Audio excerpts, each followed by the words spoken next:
Welcome everybody to the April 5th, 2022 meeting of the Salem Planning Commission. Shelby, would you please call the roll? Commissioner Augustine? Here. Commissioner Ickes? Oh, sorry, Commissioner Ickes? I wonder if he can hear you. I know, it doesn't seem like he can hear me. I'll skip and come back. Commissioner Fott? Present. Commissioner Goebel? Here. Commissioner Griggs? Here. Commissioner Heller? Here. Commissioner Levin?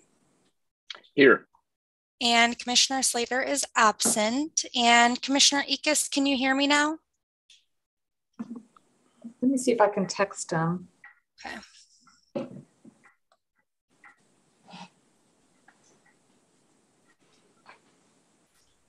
I'll also chat him and see if that works. Okay, yeah, he'll probably see that before he sees this. Yeah. But we can see him and we do have quorum even without him. So we are. So I'll just continue then. Yeah. We don't have any public comments at this point. We'll get to you guys in just a little bit. Consent calendar. Commissioner Augustine, do you have a motion? Yes, President Griggs. I make a motion that we accept the minutes from the March 15th, 2022 Planning Commission meeting. Thank you, Commissioner Augustine. Do I have a second? Commissioner Heller is my second. Awesome. Perfect. Discussion on that motion? Shelby, will you please call the roll and signify by saying aye if you're in favor of the motion, nay if you're opposed? Commissioner Augustine? Aye. Commissioner Ickes? Aye. Commissioner Fott? Aye. Commissioner Goebel? Aye. Commissioner Griggs? Aye. Commissioner Heller? Aye. And Commissioner Levin? Aye. And Slater is absent. Thank you. Motion passes. You have to kind of time those roll calls when we're not eating. It's kind of tricky. Okay, we'll move on to our continued hearing for Salem Code Amendment case number CA 21-04.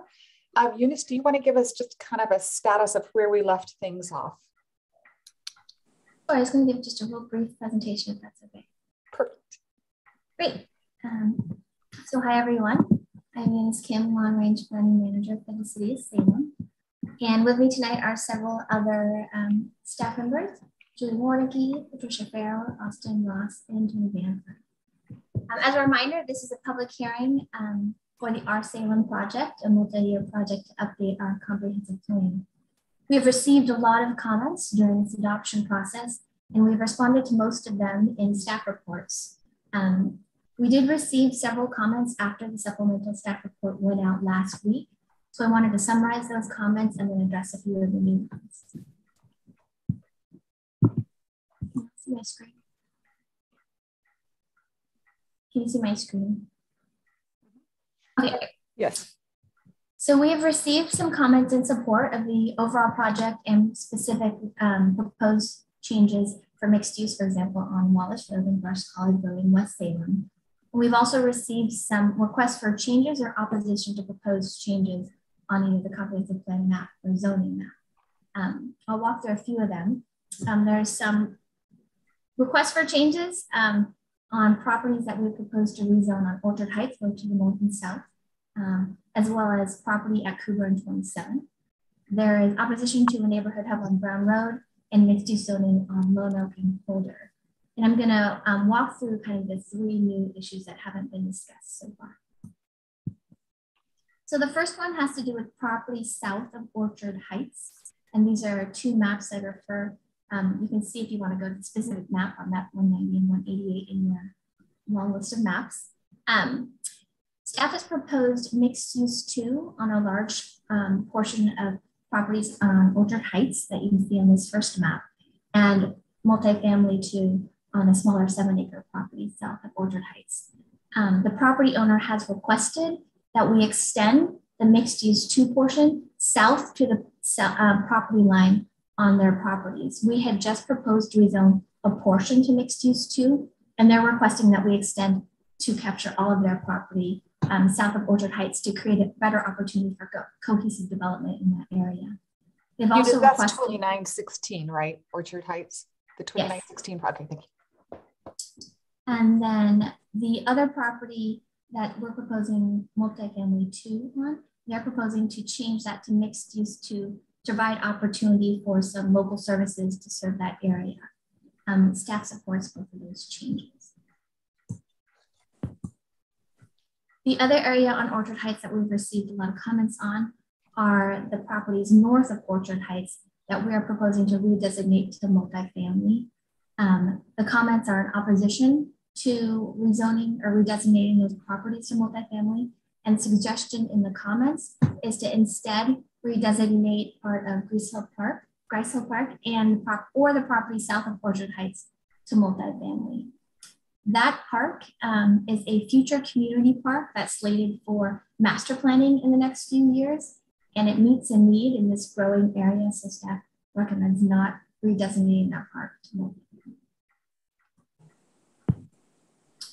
The other comment we received has to do with property at Kubler and 27th near I-5. Staff had proposed initially commercial office on this property. The comment is asking that we rezone it to a mix of commercial office, mixed use 3, and commercial retail. This is an active land use case that is scheduled to go before the City Council for a public hearing on May 9th. Staff is recommending on this property and other properties where there's active, pending, current applications that the Our Salem project did not override those projects. We intend to make recommendations where there are these land use approvals or land use cases of actually taking off the recommendations from Our Salem if they contradict what's been approved or what council has decided. So again, our recommendation here is to let that land use case proceed as it is currently proceeding to council. And those are the ones that we just wanted to touch on quickly because they're new issues that were not raised in the supplemental, before the supplemental staff report came in. So questions of Eunice at this time, or Lisa from planning commissioners?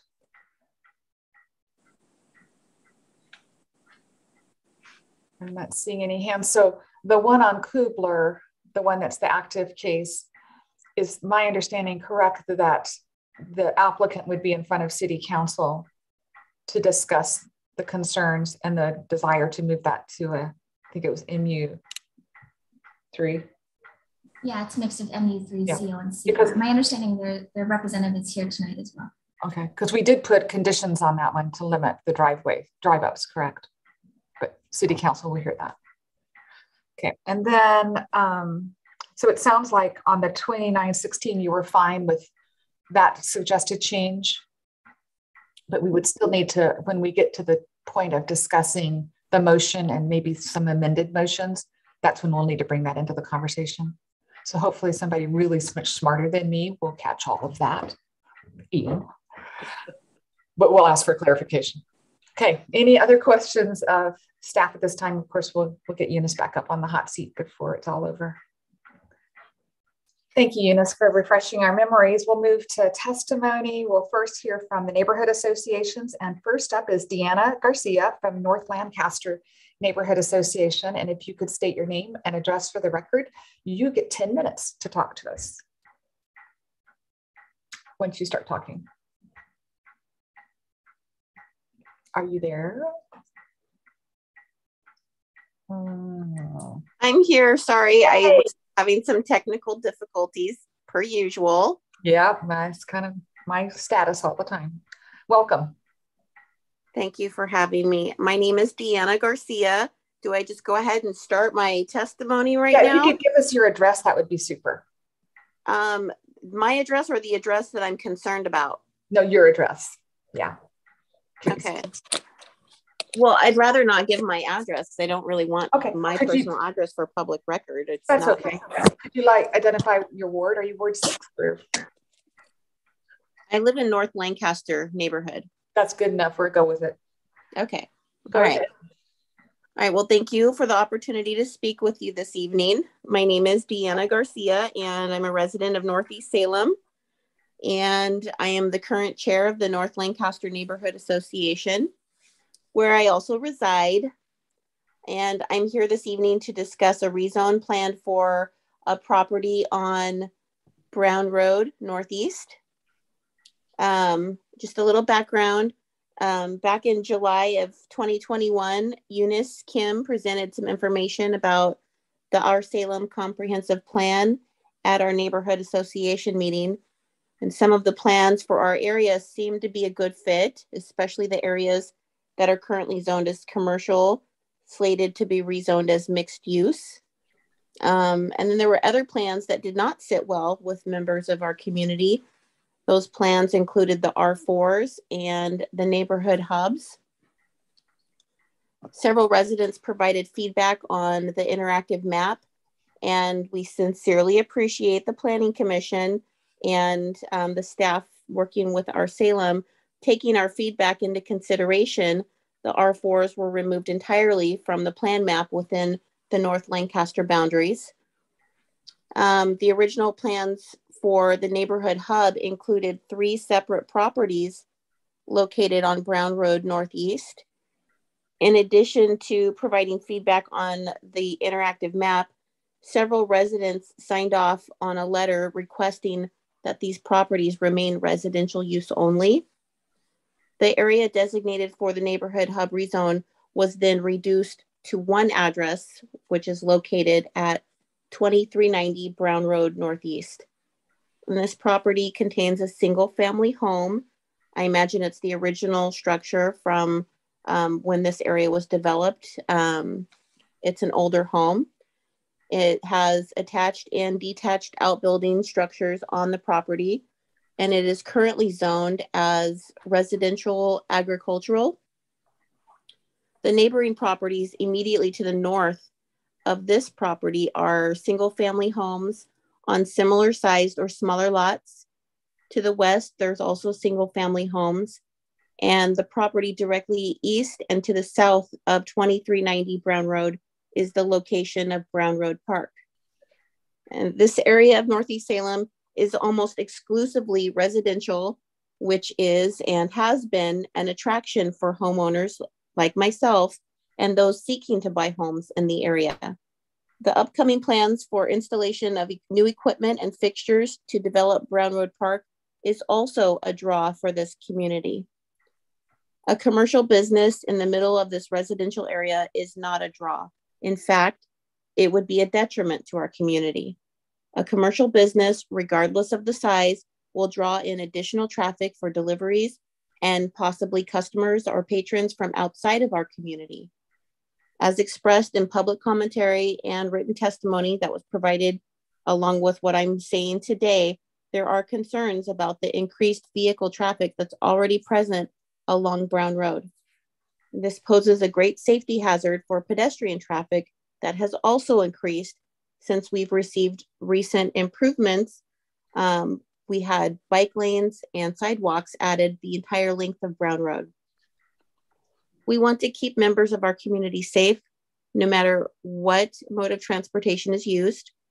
Residents from this area have had their commercial business needs met at a variety of businesses located within a mile of our community.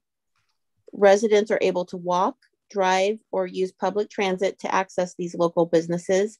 There is not a need to add to the traffic and safety concerns by rezoning this property.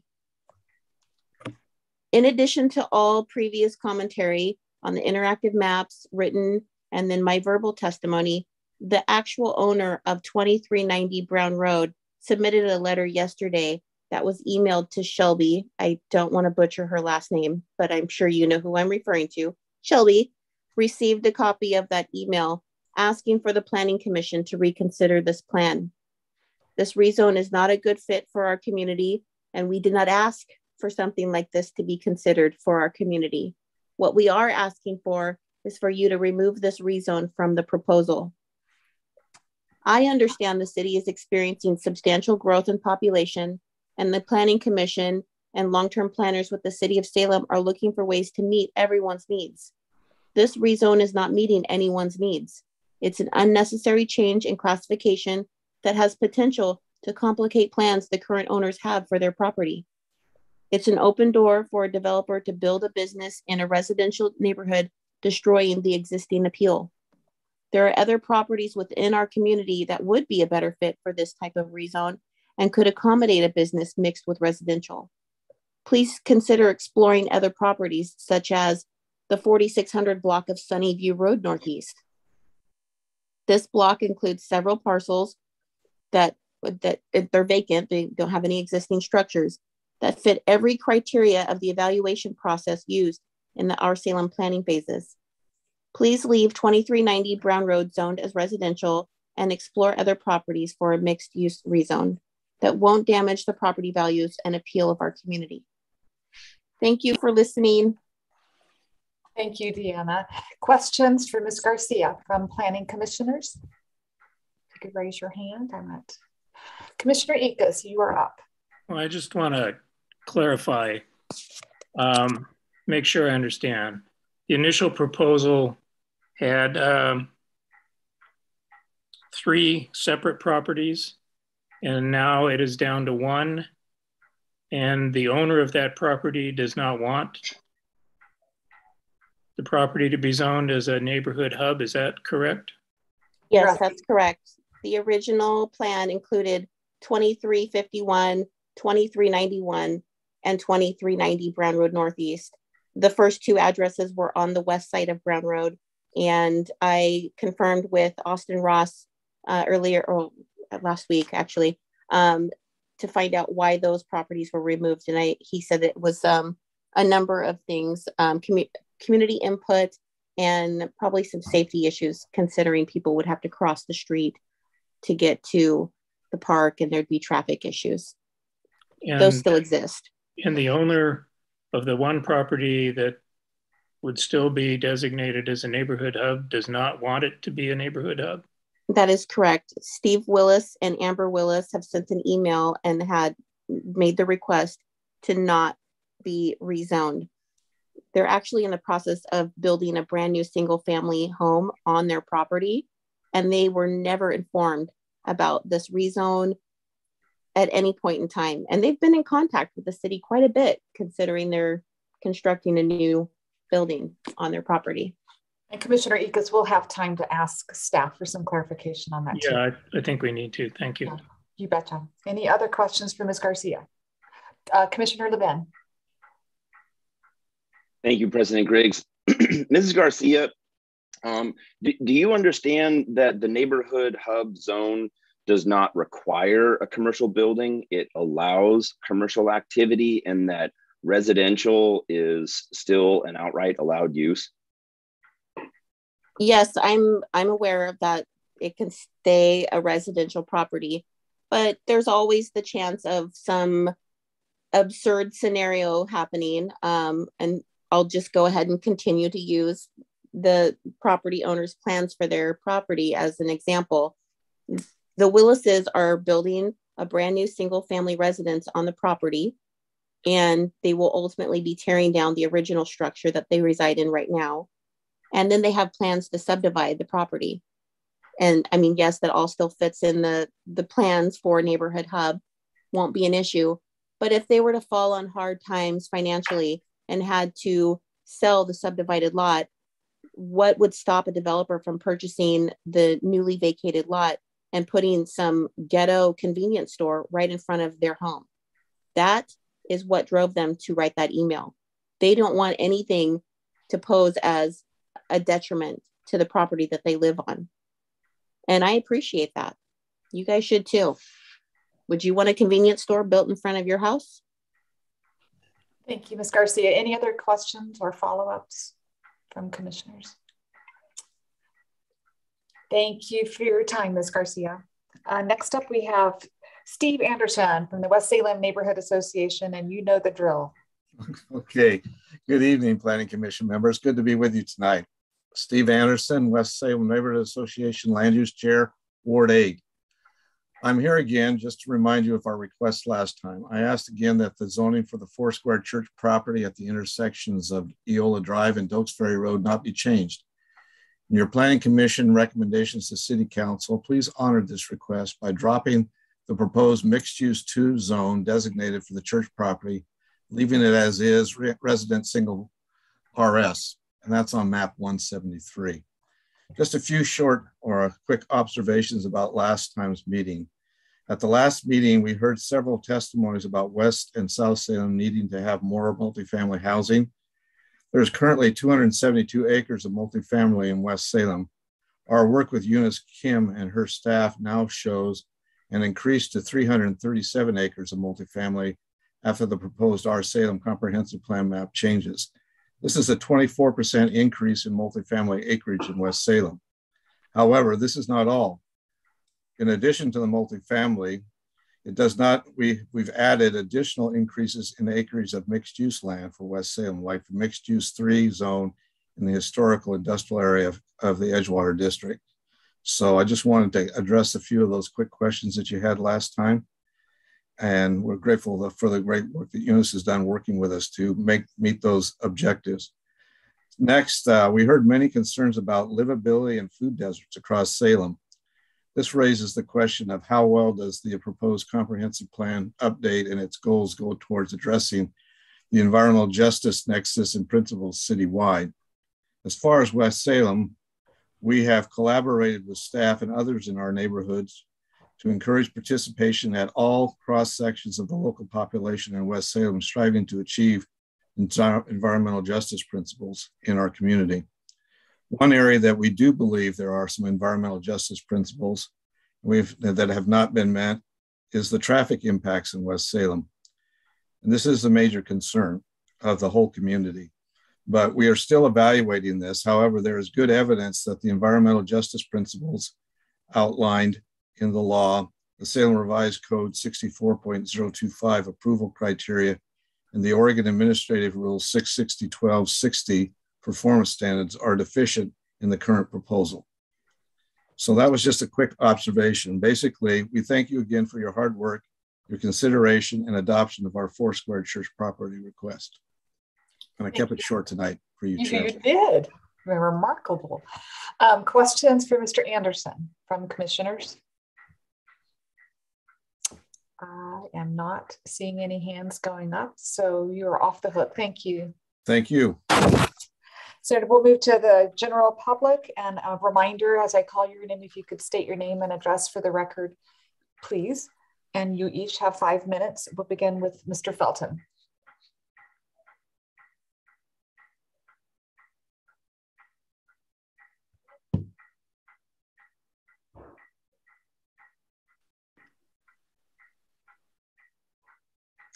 I know you're there, Mr. Felton. There you are. I am here. Thank you, President Griggs. I had an orphan cursor for a moment. There you go. I found my cursor, and I'm good to go. And it's always hard to follow Mr. Anderson. He has been an outstanding leader and example for our neighborhood association. So I appreciate his testimony. I'm going to focus. By the way, I live on Landergard Drive in West Salem. So thank you. I want to focus first be narrow and then go a little bit broader. I'm going to focus on maps 188 and 189 in the proposed comp plan.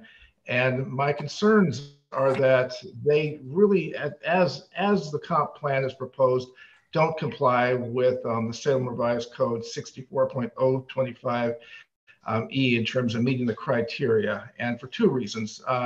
I don't think the amendments do not meet paragraph A, that they're not in the best interests of the public health and safety and welfare of the city. And I base that on, even though there has been a lot of written information provided by staff as to why they do, ultimately, I based my comment on the interactive maps.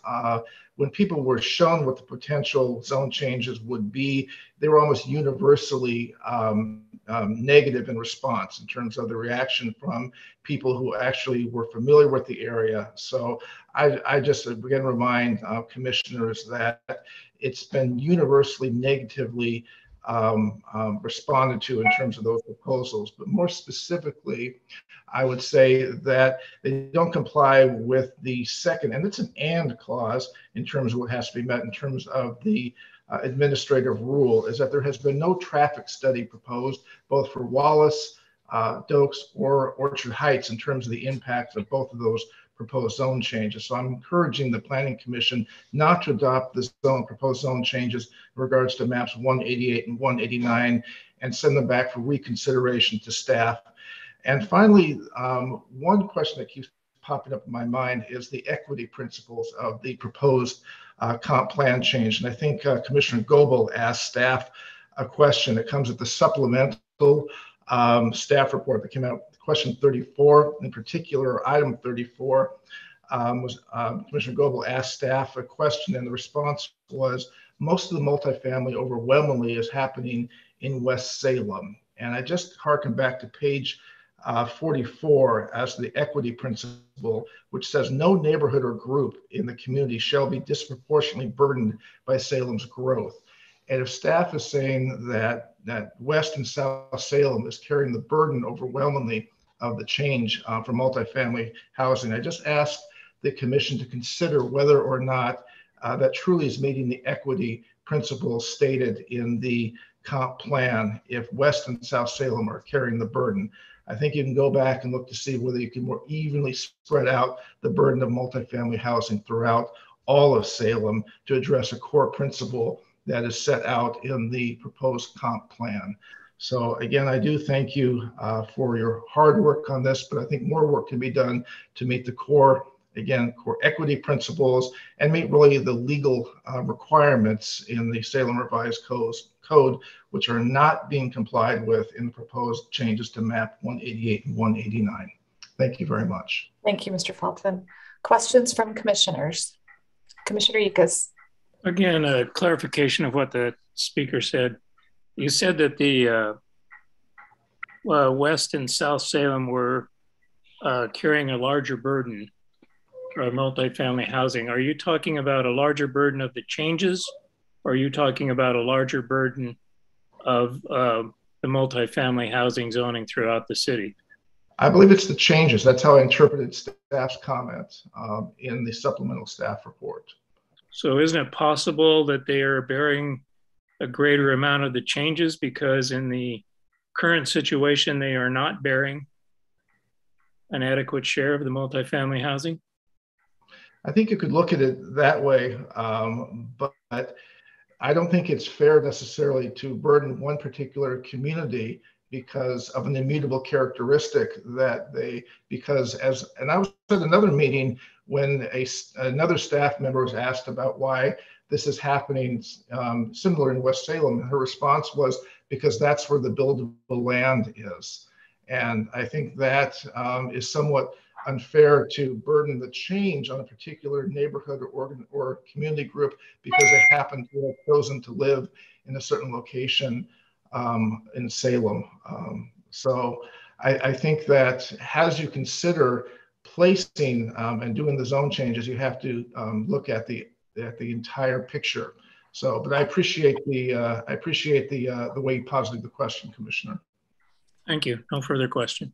Thank you, Commissioner Ickes. And just a comment too, I had the same line of thinking as you did, Commissioner Ickes. And also the maps that we've been looking at, I think staff tried very hard to equitably distribute the new zone changes, although you're right, South and West, because we had fewer of those units, are seemingly getting more, but I believe staff's trying to be equitable about that.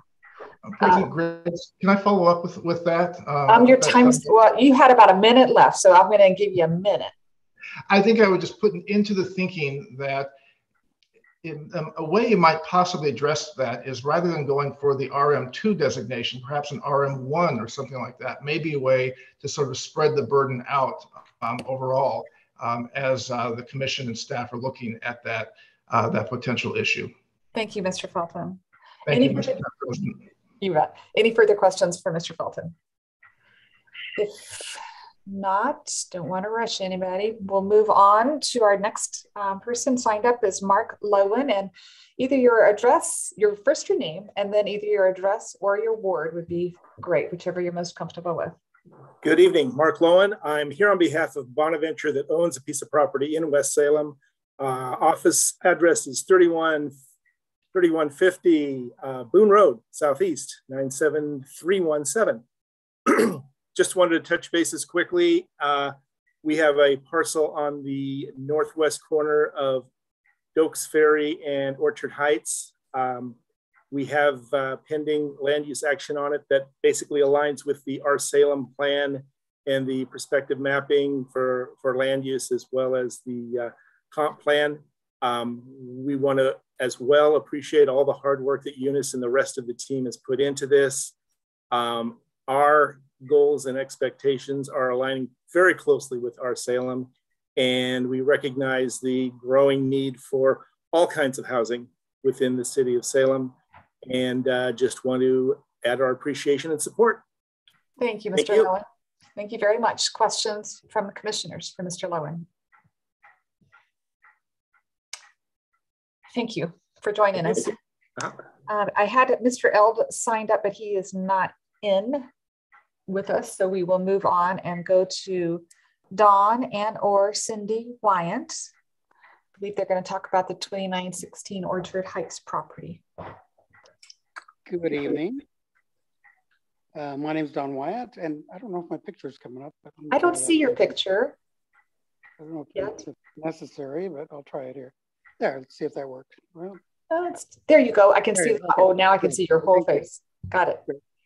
Okay, well, thank you for the opportunity to say hello to everybody and for all the hard work you do. I know that's just very time consuming, and I appreciate y'all doing it because I'm older now and I don't have to do that. So, would you mind giving us your address or your ward? Absolutely. I live at 2916 Orchard Heights. Okay. They're in West Salem. Gotcha. And so I just wanted to, mainly see if there were any questions or anything.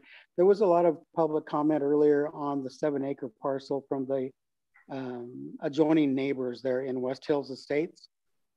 And I got a lot of calls from people saying, what are you trying to pull on us? And I didn't even know that the zone change and comp plan change and all that was in play at the time. But there's quite a lot of opposition to having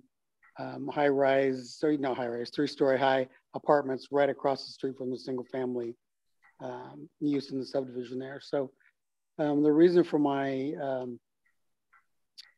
my request to make that the multi-use to instead is so that we could put some, I talked to the head of the West of the not the neighborhood association, the homeowners association there, and talked about having something more service oriented, like restaurant and maybe some little shops or something that would be that we could pull across further away from that property line. Maybe put some like a wine tasting room or something, and plant some grapes along that fence so that it was more of a transition into the multi-use that would go from there on up the hill. And as far as the larger portion of the property that's on the west side of the Bonneville station, then just having an arbitrary line of single family over here, multi-use over here, we thought it would be much easier for us to put in a lot of different middle housing mixed in with some single family housing and some commercial. I don't know how much commercial demand there'll be right away, but we thought that'd be a better opportunity for us to give more of a comprehensive look at what the neighborhood needs and what the needs of the Planning Commission and the City of Salem is as far as different types of housing, rather than just being forced to all have, and that the topography there is really severe in some areas. And so if we could have the opportunity to have more planning on the transportation part of it, on the streets and how they were laid out in different parts of the uses, multifamily housing and townhouses and row homes and duplexes and fourplexes, all that. It would just be easier from the engineering standpoint to have the more flexibility. So that was pretty much all I had to say, and I support this, the staff decision or staff recommendation, and I'm here for questions. Thank you, Mr. Wyatt. Questions from commissioners for Mr. Wyatt? I am not seeing any questions. Does Cindy want to speak to us too? She gets, 5 minutes also. She didn't make it back in time. Okay. Yeah, she didn't make it back. She's not here. So thanks so much. Okay. You're very welcome. You take care. Next is Hannah Bowman. Hi, Hannah Annenson. Somehow it got my maiden name. Okay, there you go. Thanks for joining us. If you name an address or ward for the record. Hannah Annenson, North Orchard Heights. Thank you. Yeah, so I just want to say thank you for this time today. So we were made aware of this project a few months ago and really have been trying to wrap our heads around it. And I know that you guys have our written testimony, as Eunice mentioned some portions of it in her presentation.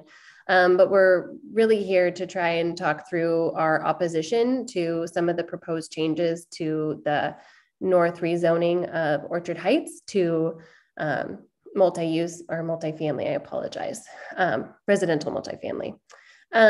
We are mainly opposed to this proposed changes as Orchard Heights will be changing from Orchard Heights Road to Orchard Heights Plates as communicated by the Transportation Department, which would not meet the city's requirements as currently proposed, as it places the residential multifamily further away from the proposed MU2 as it currently stands. As you heard from Mr. White, you know, they're working on their side of the property on the opposite side of Orchard Heights from our properties. And so just really wanting to make sure that we can understand how that all works together. The other part of this portion of rezoning is that the potential rezoning location would destroy a lot of potential natural habitat and removed a lot of wooded area, mature landscape. If the properties were to be redeveloped, we currently have great horned owls outside our door. There's bobcats that come to the back, deer, osprey, red-tailed hawks, which some are protected by different treaties, both state and federal, and it could change the landscape of the whole area in those ways. So due to some of these factors, we are asking to reconsider alternative locations to rezoning this portion of Orchard Heights Road from single family to multifamily to align better with the city's goals and planning. One area which we had proposed was the future park on Orchard Heights, which I guess is called Grace Hill Park. As it's currently within city limits, all of the current proposals are outside of city limits. We are in the urban growth boundary, but outside city limits. It has ample open space. It has more direct connection to Orchard Heights Road. Looking at different MU2 slated areas within the property in the south parcel of Orchard Heights that's currently vacant. So different Wyant properties that would allow multifamily housing to be incorporated along in that area with greater, hopefully, access to services, office space, or the potential expansion of all of the alignment of the transportation aspects of it. These are just some of our concerns to all of this rezoning. And we have met with multiple people within the area in this community, and these are just some of the things that we have that we really want. And we urge you to reconsider rezoning Orchard Heights from single family to multifamily. Thank you. Questions from commissioners, from Ms. Annenson? Commissioner Ekus. You said something about a transportation issue of changing from Orchard Heights Road to Orchard Heights Place. Could you, I sort of missed that, or I'm not sure I really understand that. Can you explain that transportation issue a little more? Yeah, so from my understanding from, I forgot her name, I apologize, from the Transportation Board, but when she had spoken, they're moving Orchard Heights Road into the new rezoning in the MU2 single family dwelling on the south side of Orchard Heights, and creating Orchard Heights that we currently access our properties to Orchard Heights Place. So we are now almost a frontage road, is word I would use, probably not correct, to access the properties that are currently here. And so Orchard Heights will divert down into the new development area and reconfigure that land. And so Orchard Heights as it stands today will no longer be there. We will connect and become Orchard Heights Place.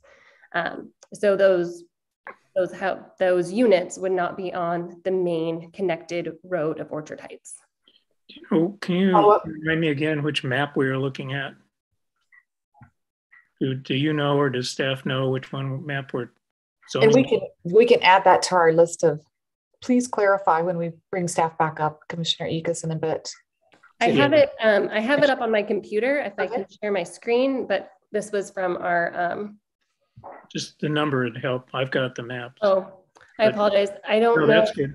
Yeah, so this is Orchard Heights Road here, and it diverts into what will be, and then our properties are, you know, we're asking it to maintain single family. So then it becomes Orchard Heights Place. So. Thank you. Yeah, thank you. Did you have a follow-up, Commissioner Ekus, after seeing that map? No, well, I still don't know which map it is on our zoning change maps. I think it's 159, Commissioner Ekus. Okay, that explains why I'm having trouble understanding. Thank you. You're welcome. Any other questions from Ms. Anderson? Thank you for joining us and giving us your comments. Next, we have Marjorie Metz. I need a tutorial on these names, pronunciations. Are you with us, Marjorie? Let me see here. Not getting any video. Oh, now we see you. We see you perfectly. Okay, there it is. There you go. Hello, Kametz. It's pronounced Kametz.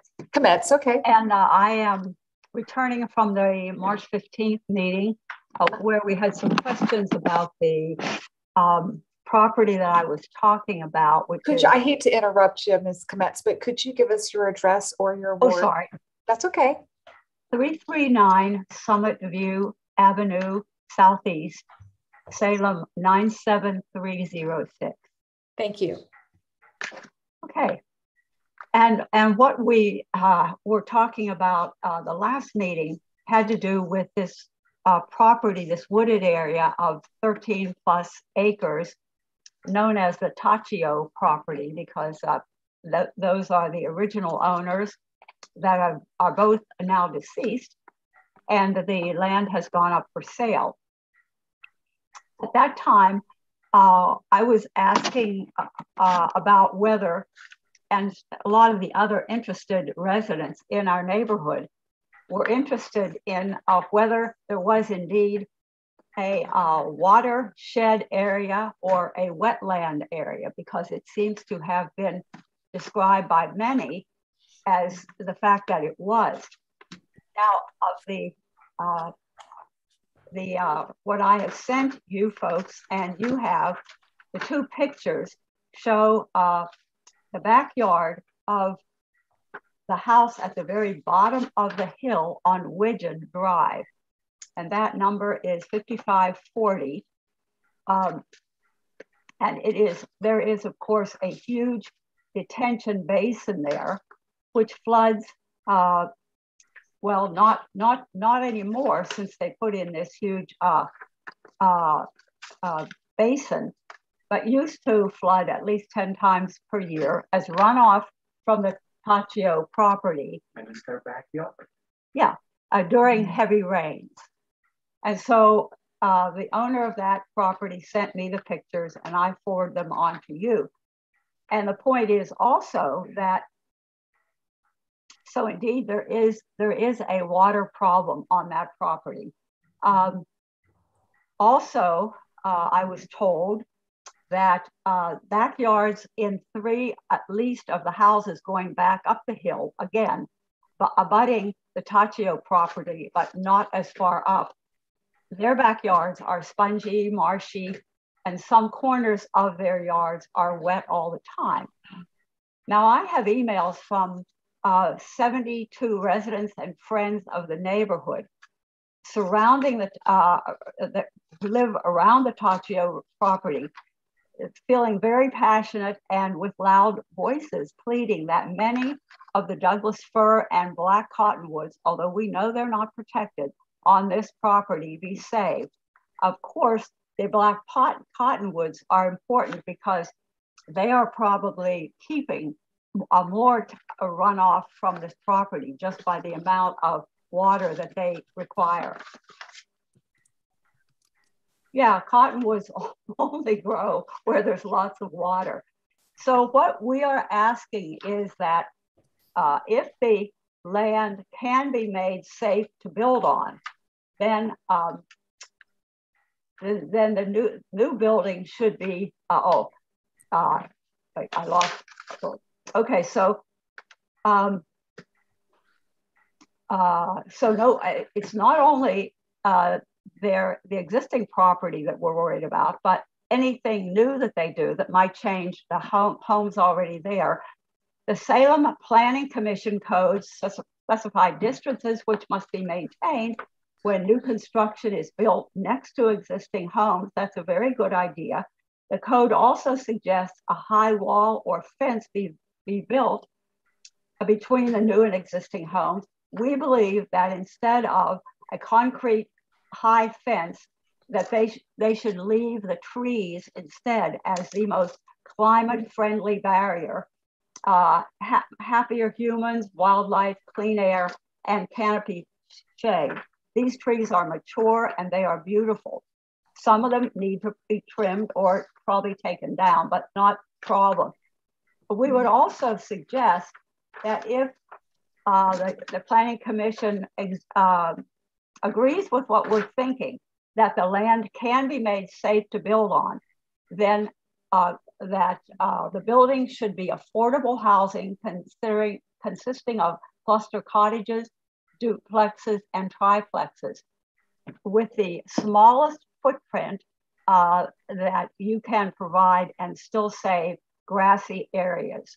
Thank you, Mrs. Your time is up. I hate to interrupt you, but time's up. Questions for Mrs. Kmetz from the commissioners? Thank you for coming back to us and sharing your additional thoughts. We appreciate it. Thank you. You bet. Next up, Mr. Imbalances. Hi. Can I share my screen? I think you can. Yes, you can. All right. Hannah, my neighbor, Jean Belanti, I live at the north side of Orchard Heights in West Salem. And I am a part of the neighbors that have been talking about the comp change of changing our homes from single family to multifamily. And rather than repeat what Hannah said, I just kind of wanted to reiterate some of the issues that she had brought up. And I think there was some confusion about Orchard Heights. And so I'm actually showing the Wyans property, which Don is probably familiar with, but in that plan, Orchard Heights gets realigned. And then I'm under the understanding that this is Orchard Heights Place. And by converting this to multifamily, this probably most likely takes it off of the transit road, which would be Orchard Heights Road, which is why we were thinking that changing part of Grice Hill to multifamily would be best, as it keeps it onto the transit site, and then it maintains this area as single family from that point on. But I am curious, I noticed in Eunice's presentation that she had mentioned that it was approximately 24 acres, and I had calculated 34, so I don't know. We'll ask her when we get back to staff. But yeah, that's all I wanted to reiterate. I agree with everything that Hannah had said. We all kind of have been talking about this, and hope that you would consider leaving the north side of Orchard Heights as single family and reconsider which I didn't realize had a name, the park as in the multifamily area. Okay. Thank you. Thank you. Questions for Mr. Belantes? And would you mind taking down there you go, now I can see my beeps. Any questions for Mr. Belantes? Thank you, appreciate it. Mr. Shipman, you are up. Thank you, President Griggs. I'm wondering if Jeremy Shanefelter can go first. I can follow him. Sure, that would be wonderful. Jeremy, why don't you go first, name and address for the record. Sure. Jeremy Shanefelter with Mosaic Development. Address is 1900 Hines Southeast here in Salem. And I'm here to talk about the property on the southeast corner of Kubler and 27th. And as Eunice mentioned earlier, we are in a current zoning case, actually going to council, I want to say May 9th, something like that, I'm not sure if it's exactly 9th, but somewhere in the beginning of May. Anyway, we were approved at Planning Commission initially on the 21st of December last year, and then that was ratified on February 1st, just for a little history of the property as CR with conditions. And the concern that we have is the difference between the CR zoning use and CO is quite different. For a little bit of additional background, we actually own the property directly south of this that's up on the hill. That's the senior living facility. And we have assisted and memory care currently open and operating, and we're under construction right now on an independent living facility. So we've got, roughly $80 million invested immediately across the street. And so we don't take lightly our thought process with how we're trying to develop this property. We do feel that there are some things that we want to be synergistic, including some potential expansion of our property that simply don't fit within the CO zone. As an example, a skilled nursing facility is it is a special use within CO, whereas it's an outright use within some of the other zoning designations. We've continued to work with Cigna since the February 1st date. I've met with them both in formal and informal ways, and I'm actually meeting with them again on the 14th. Leading up to the council hearing. And now that I think about it, it might be the 28th, it might be the council hearing of this month. We're not completely at finality with South Gateway Neighborhood Association from an agreeance perspective, but I do feel like we are making progress. They have even submitted some things, I believe, where they mentioned that they're open to and willing to accept zonings that are outside of CO as well. They've mentioned, mixed use multiple times, and I believe during the hearing, you had received various comments from them, saying the same.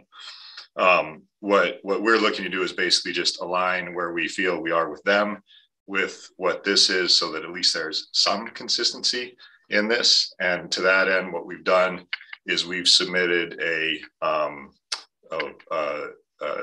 multiple zone map, multiple zoning designation map that includes CR, CO, and MU, actually MU3 technically, assuming the our Salem process goes through, that we're looking to propose here tonight. So that's really what I'm here to speak about. Happy to answer any questions that the commission has. I appreciate, by the way, all the work that you have done. As I mentioned, I think when I was on last time, I can only imagine the lift that this is, getting this many different things through and having multiple conversations with property owners and staff and engineers, et cetera. So thank you for having me. Happy to answer any questions. Thank you. Any questions from commissioners for Mr. Schoenfelder? Nope. We are good. I'll move on to Mr. Shipman. Thank you, President Griggs and members of the Planning Commission. Mark Shipman, 250 Church Street Southeast, Suite 200, Salem, Oregon 97301. Here on behalf of the property owner and the applicant with respect to the Kubler and 27th Avenue property. As noted in our letter, we just saw an inconsistency with respect to what the Planning Commission was looking to do with our Salem, and with what the Planning Commission previously had done with respect to approving our separate land use application. We wanted them to be somewhat more in sync than what the staff is proposing and what you may be approving with CO for the entire property, which is why we came up in part with the mixed use zoning concept.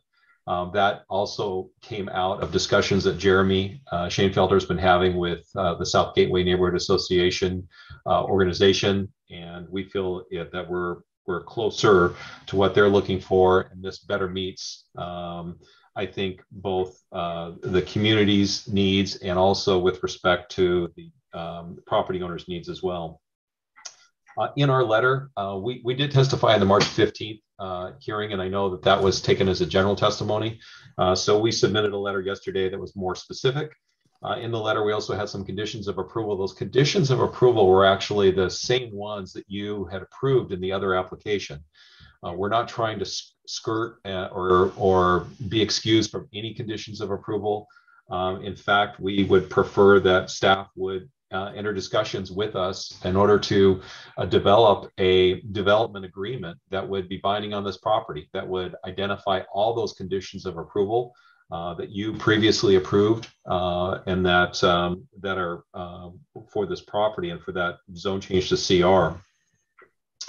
I also don't see that the active application, as staff has noted, should affect your decision tonight. I believe that you can make a decision tonight on our request that you make a motion to change the zoning of this property from CO to the mixed use zone as we've identified.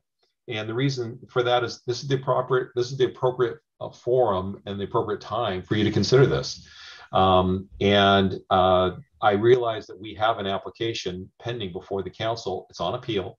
It's tentatively scheduled for the 9th of May, but we may kick that out. We may want to see if Planning Commission approves this and Cigna also comes alongside and says, yes, we agree, then we may talk to Cigna about withdrawing their appeal, and we may withdraw our application, because at that point we have our zoning that we're looking for. So all this to say is that I recognize that this is a unique request.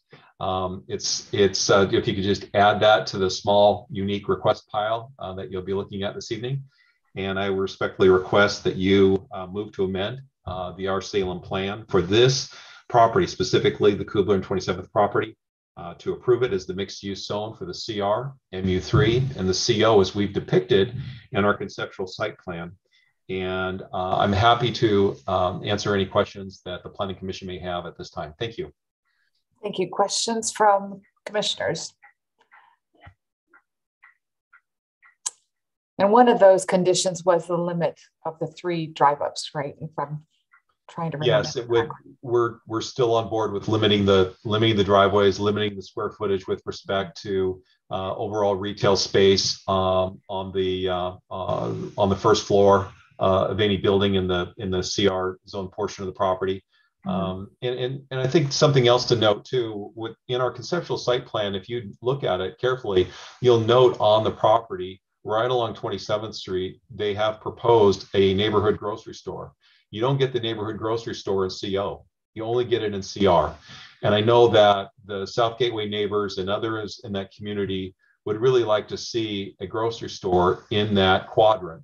And this is a way to do that without entirely requiring the whole property to go CR. So that's another there's a lot of nuances with respect to the zones and going to MU3 that you just don't realize and CO when you're trying to plan for a property that's 24 acres in size. And so we've tried to take that into consideration. And I think that I know that the property owner and applicant can live with the proposed zoning as depicted. Thank you. What about feedback from the neighborhood association on your proposed MU3? We've not gotten, we have gotten feedback with respect to MU2.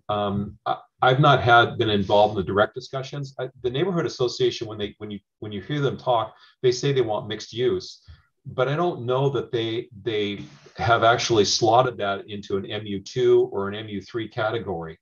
The challenge with putting MU2 or 3 along, frankly, along 27th or along Kubler is there's practical problems with setbacks. There's practical problems with respect to the design standards in the MU2 and 3 zones that really make it difficult to locate uses along street corridors like that. And so that's why we specifically chose to have the CR along 27th and along Kubler. As Jeremy noted, he's still in conversations with Jake, with South Gateway Neighborhood Association, and we hope to continue to have those discussions getting up to City Council. We're not going to shirk away from from trying to make sure that they're as close to satisfied as they can be. Questions from commissioners? Okay, thank you, Mr. Shipman. Mr. Sorum. Good evening, Alan Sorum. I'm at 250 Church Street, Southeast, Salem, Oregon, Suite 200. Tonight, I am testifying on behalf of Titan Hill and Bonaventure regarding the property located at the 2100 portion of Dokes Ferry Road in West Salem. It was referred to earlier tonight, I believe, in the testimony of one of the individuals as property adjacent to Lundegard Drive. Staff and the planning commissioners, you all are trying to juggle hundreds of properties, literally. So I appreciate you for your efforts of trying to keep up. On that one property, I just want to note that it is subject to a pre-existing land use application, comprehensive plan map amendment zone change that was filed not that long ago.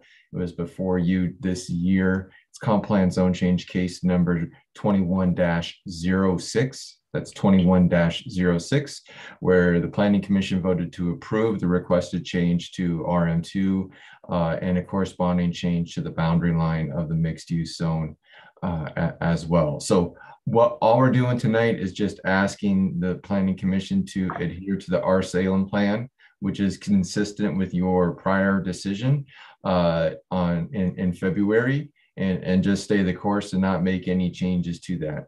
That case is before before City Council. We have a hearing on appeal that was called up. It should be before them next week, and we look forward to our opportunity to explain before City Council as why we believe the Planning Commission's decision should be adhered to. But this is a legislative matter. While technically, you have the ability to make recommendations as you see fit in the best interest, we think part of that is not making any unintended changes or late changes without significant reason. The comments from testimony that you heard tonight don't rise to that level. A lot of those issues were addressed before this Planning Commission in a hearing where we had a lot of time to go over all the evidence. There was a lot of analysis from a transportation engineer, Mr. Bestman, who provided a transportation planning report that was reviewed and approved by ODOT. You all reviewed that, found that satisfied Goal 12. We also, provided comments as to why a change to RM1 would not be appropriate, not consistent with the city's targets for trying to meet its Goal 10 needs. We think all of those reasons still apply. So again, that's really all we want to do. And the only other thing that I'll speak to is just the addressing the historical imbalances. So we heard a lot of testimony in the initial hearing regarding that issue in the proposed community engagement equity goal. It talks about making sure that everybody has the ability to share benefits and access to growth, but it also expressly incorporates addressing historical disparities. And when if you have an opportunity to kind of go and glance back at the the housing needs analysis, the inventory there, it shows kind of our historical development pattern of multifamily housing. It's all in Northeast Salem, Central Salem. There's a little bit along the commercial corridors in South and Wallace and West. But the reason why South Salem and West Salem are changing the most under this new plan is to address the historical imbalances. So we cannot do that in a manner that's proportionate. That's the difference between equality, which is like a mathematical 2 + 2, and equity, which takes into account that we're going to make a value judgment and try to address historical imbalances. So this proposal is consistent with that as well. If there's any questions for myself, happy to answer those. Otherwise, I'll give my time back. Thank you, Mr. Sorum. Questions from commissioners? Okay, you are good to go. Thank you all. Good luck. Thank you. Mr. Easterly, you're up next, and I'm turning off my camera only. I can hear you. I'm just going to go unlock my door for my daughter. So name and address for the record. Good evening. I'm E.M. Easterly, Ward 8, President Griggs, and Planning Commission members.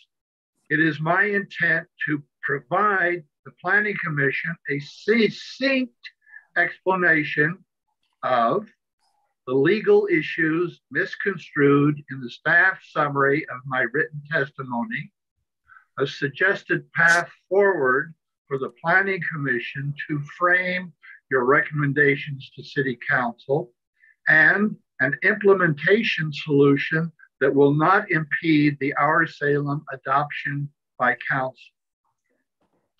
I therefore request that the record be held open for 7 days so that I may provide additional written testimony for 2 reasons. 1, the April 5th staff report at item 28 on pages 14, 15 offers a muddled as well as incomplete summary of the Easterly testimony, which is found at pages 129 and 133 of the staff report.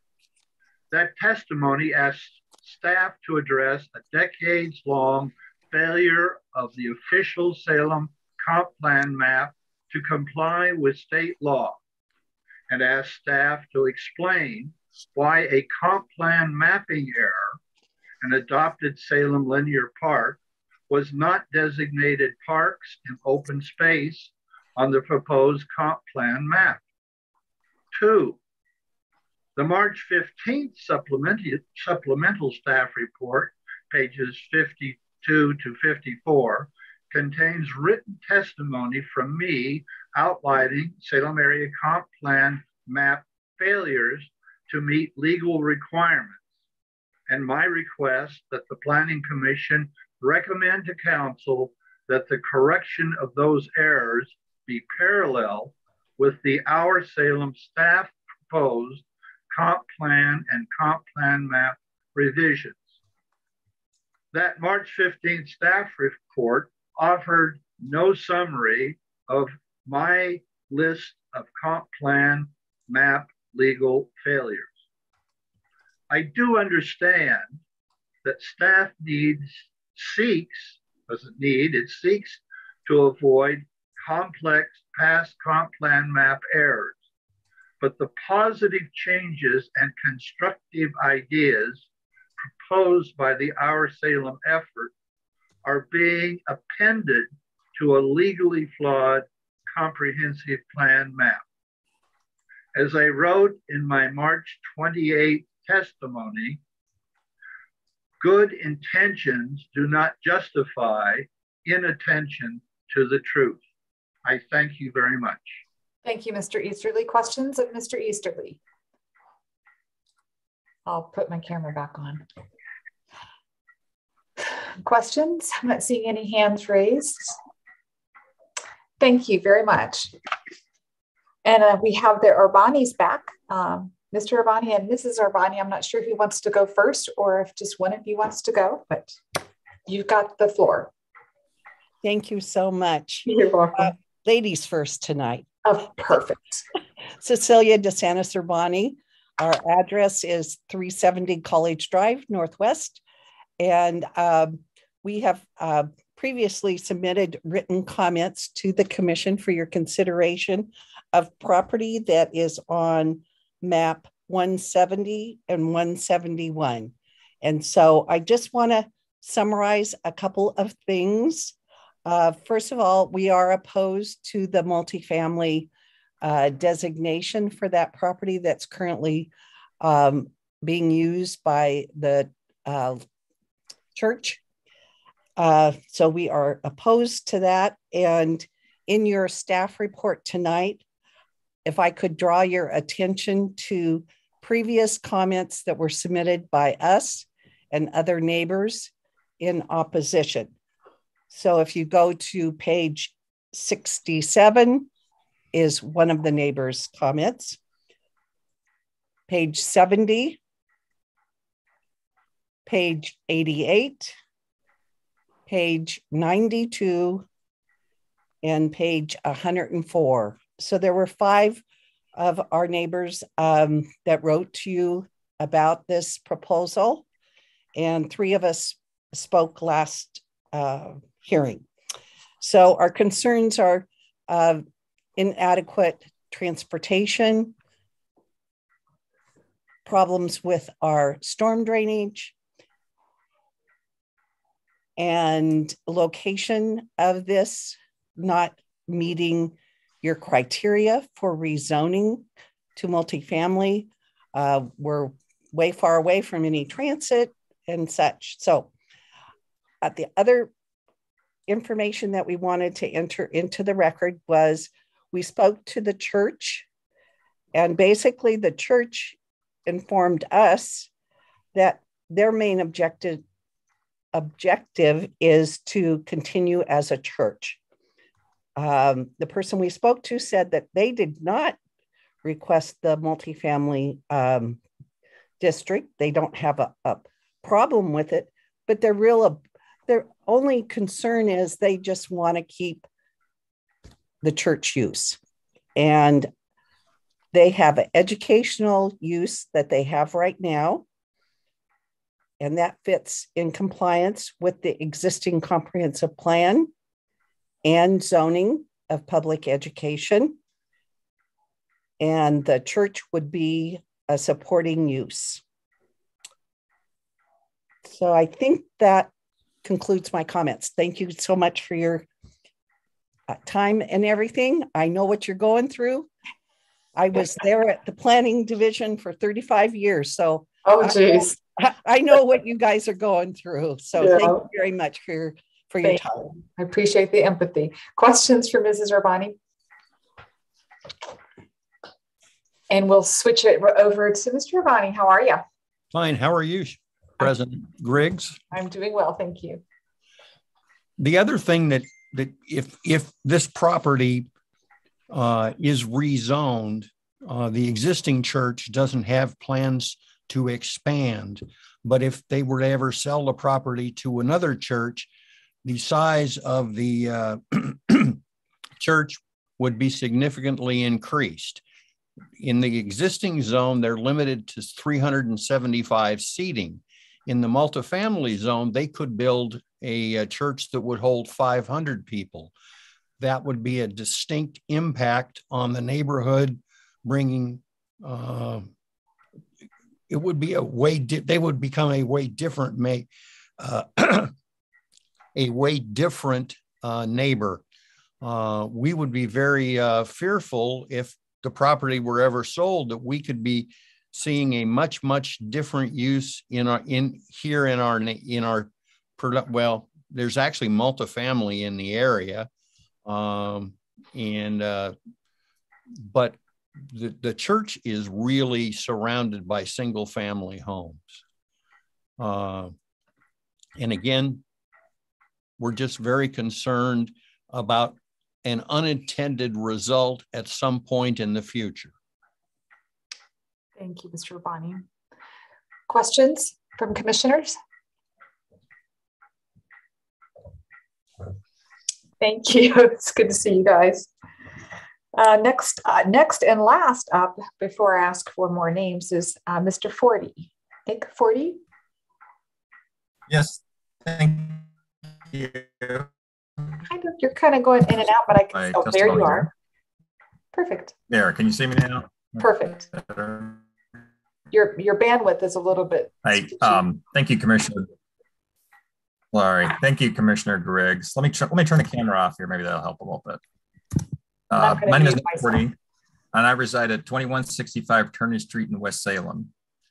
In previous testimony, I had challenged the zoning change on College Drive in West Salem as consistent with many established goals of our Salem as out of proportion due to the scale of potential impacts on the existing neighborhood.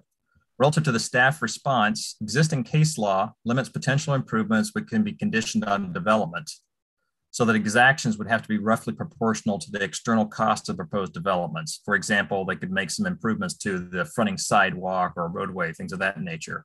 But as discussed in previous testimony, the existing roadway network consists of a very narrow cross section with no bike lanes or sidewalks and no closed drainage system.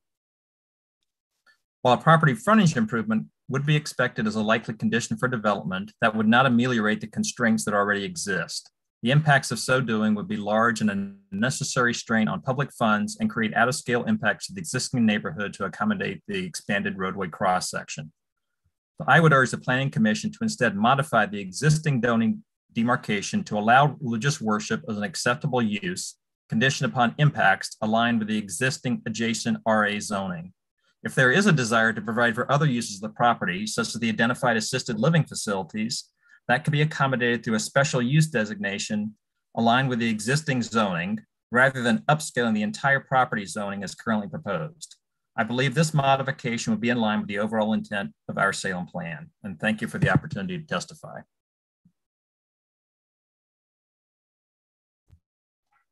Yeah, thank you, Mr. Forty. Questions from commissioners? Okay, thank you for your time.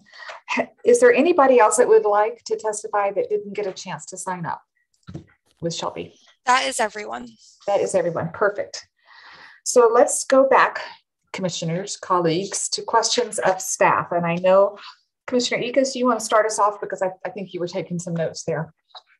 Well, I need to go back to the start because there's a lot of issues that have come up on a lot of different properties. So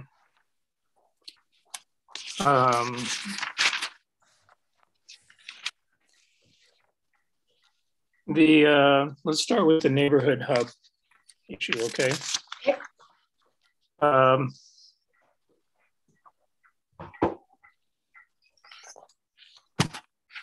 I guess, you know, the neighborhood hub thing was an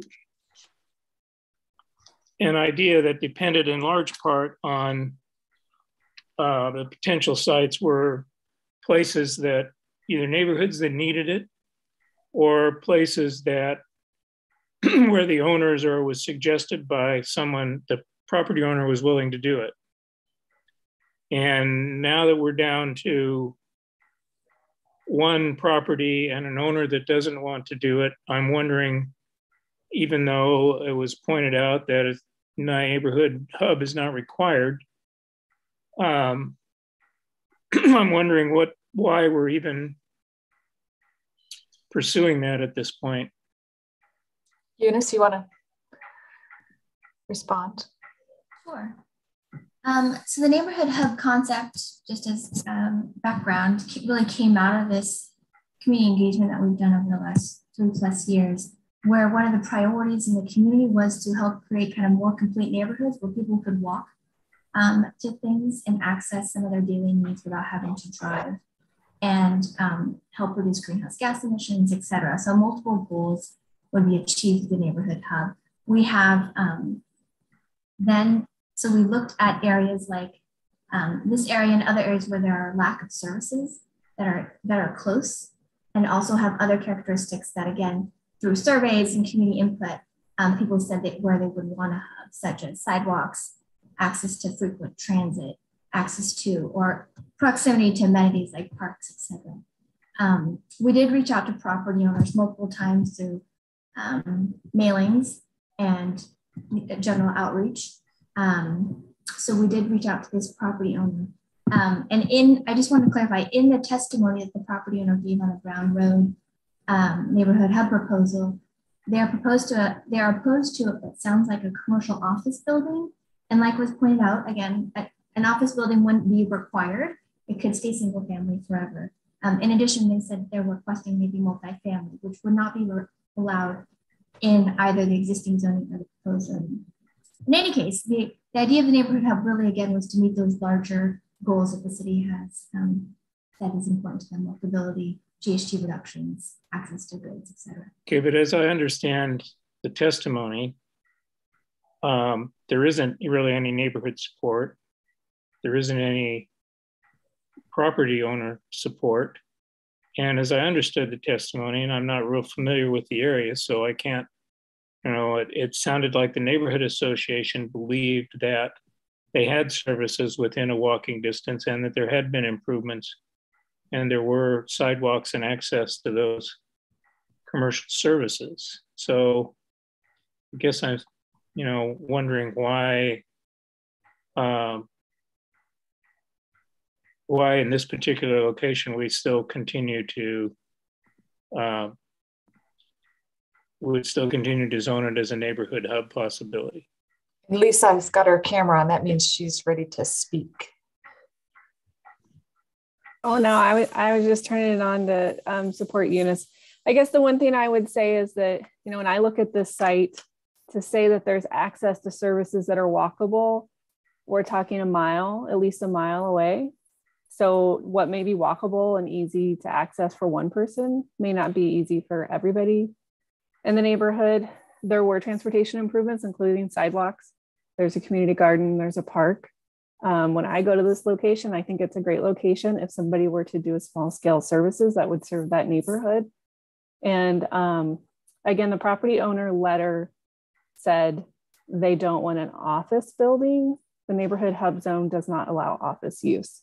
So it's not the proposal. So I'm not sure if they understood necessarily what the proposal was when they wrote that letter. Did you have a follow-up, Commissioner Ickes? No, I think not on that. Do you want me to continue with questions and other issues? Okay. If someone else has questions, they'll raise their hand. Yeah, if they raise their hand, I'll do that. I can come back because there were a number of issues. Okay. I'll let you take one more and then I'll move over to Commissioner Levin. Okay. The property that was just talked about with the church and the zoning there.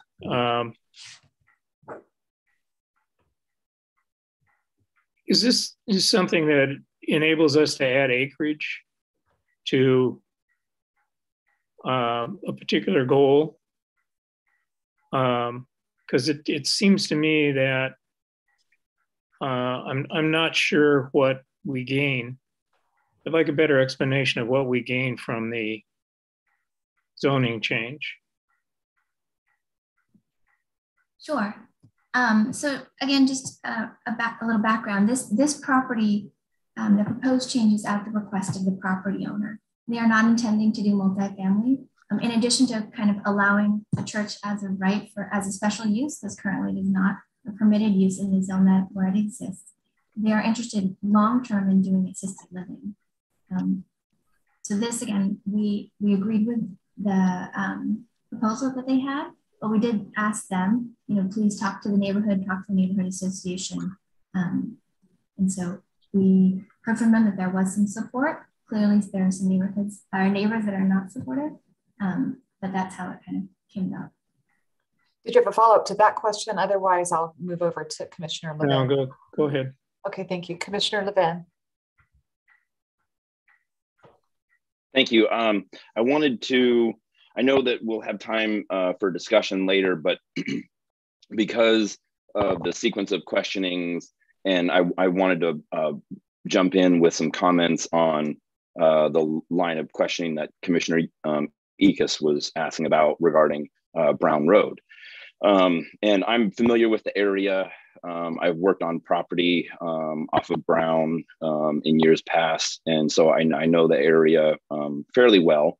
And I looked this up on Google Maps to refamiliarize myself with which section of Brown this was on. And there's something that jumped out at me, and that is that there was a statement earlier by Mrs. Garcia about the owner's wishes. And I'm sorry, but that's hearsay. And we have a letter from the property owner that does not reiterate the comments that we heard earlier. So I think it's important, Commissioner Ickes, that to keep things clear, the property owner didn't ask and isn't opposing the neighborhood hub zone. They're opposing the ability for somebody to put an office building there. And as we've heard from staff now, that's not allowed. But I think the idea that we have with this neighborhood hub is similar to what we heard earlier, an ugly convenience store. And I think people should maybe consider something like in central Chicago neighborhoods where they have neighborhood hub zones, and it's a building on a corner, much like what planning staff is trying to establish here in Salem.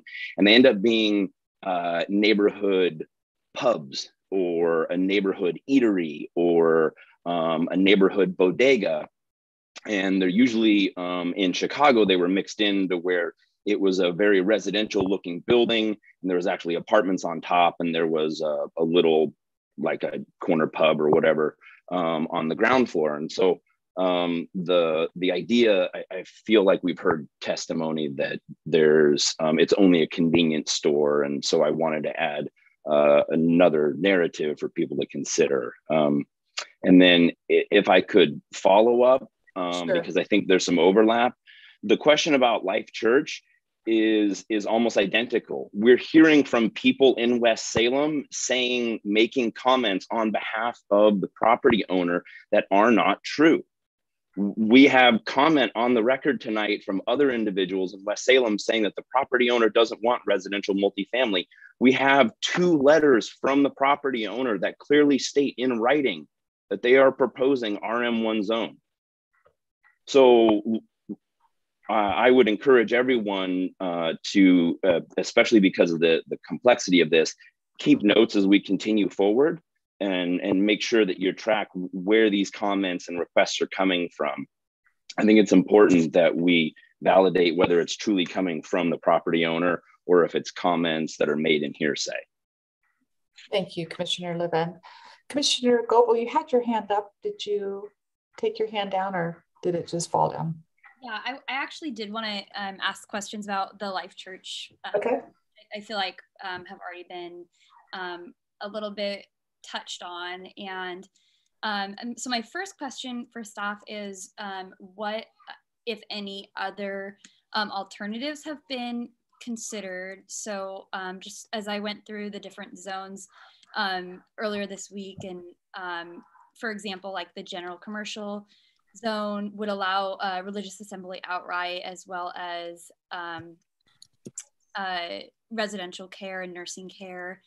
And if I was just curious if zones other than the RM1 zone were considered. Sure. We had talked to the property owner that about this, and that the single family in the RS zone would allow the church there. It just would not allow for their future plans again. Follow up, Commissioner Goebel? And if I could add to that, sorry, if that's okay, Commissioner Griggs. The RS zone is more restrictive for churches, so they would need additional permits to even be permitted there in the RS, and some standards that they don't meet. So it's a special use in the RS zone. It is in the multifamily zone, but the standards are a little bit different. And then as far as like a commercial zone where the church would be permitted maybe outright, we didn't think that was appropriate based on the location, College Drive being, a mostly residential street, and generally churches and commercial zones where there's no limitation can grow to kind of mega churches, which is why they're limited when they're in right next to residential areas, is to limit just the impact of how big a church can get. So with those things and their future plans is how we came up with the multifamily zone. Are you good, Commissioner Goebel? Did you have a follow-up? Yeah, I guess my final question then is to touch on something that Commissioner Yukis sort of started to discuss is, okay, if this is zoned RM1, but we with confidence can say it's not likely to be developed at a high density multifamily development, is that sort of contributing to our idea of, okay, when we say this is how much multifamily housing will be available after this, our Salem project, are we counting that towards that, considering that we know, like, just using this as an example, or potentially other properties that might be in a similar boat, is that contributing towards our meeting our housing need, even though we know it's not going to be necessarily used for multifamily housing? I don't believe we are counting this toward the acreage and the units for adoption of the housing needs analysis to meet our multifamily needs.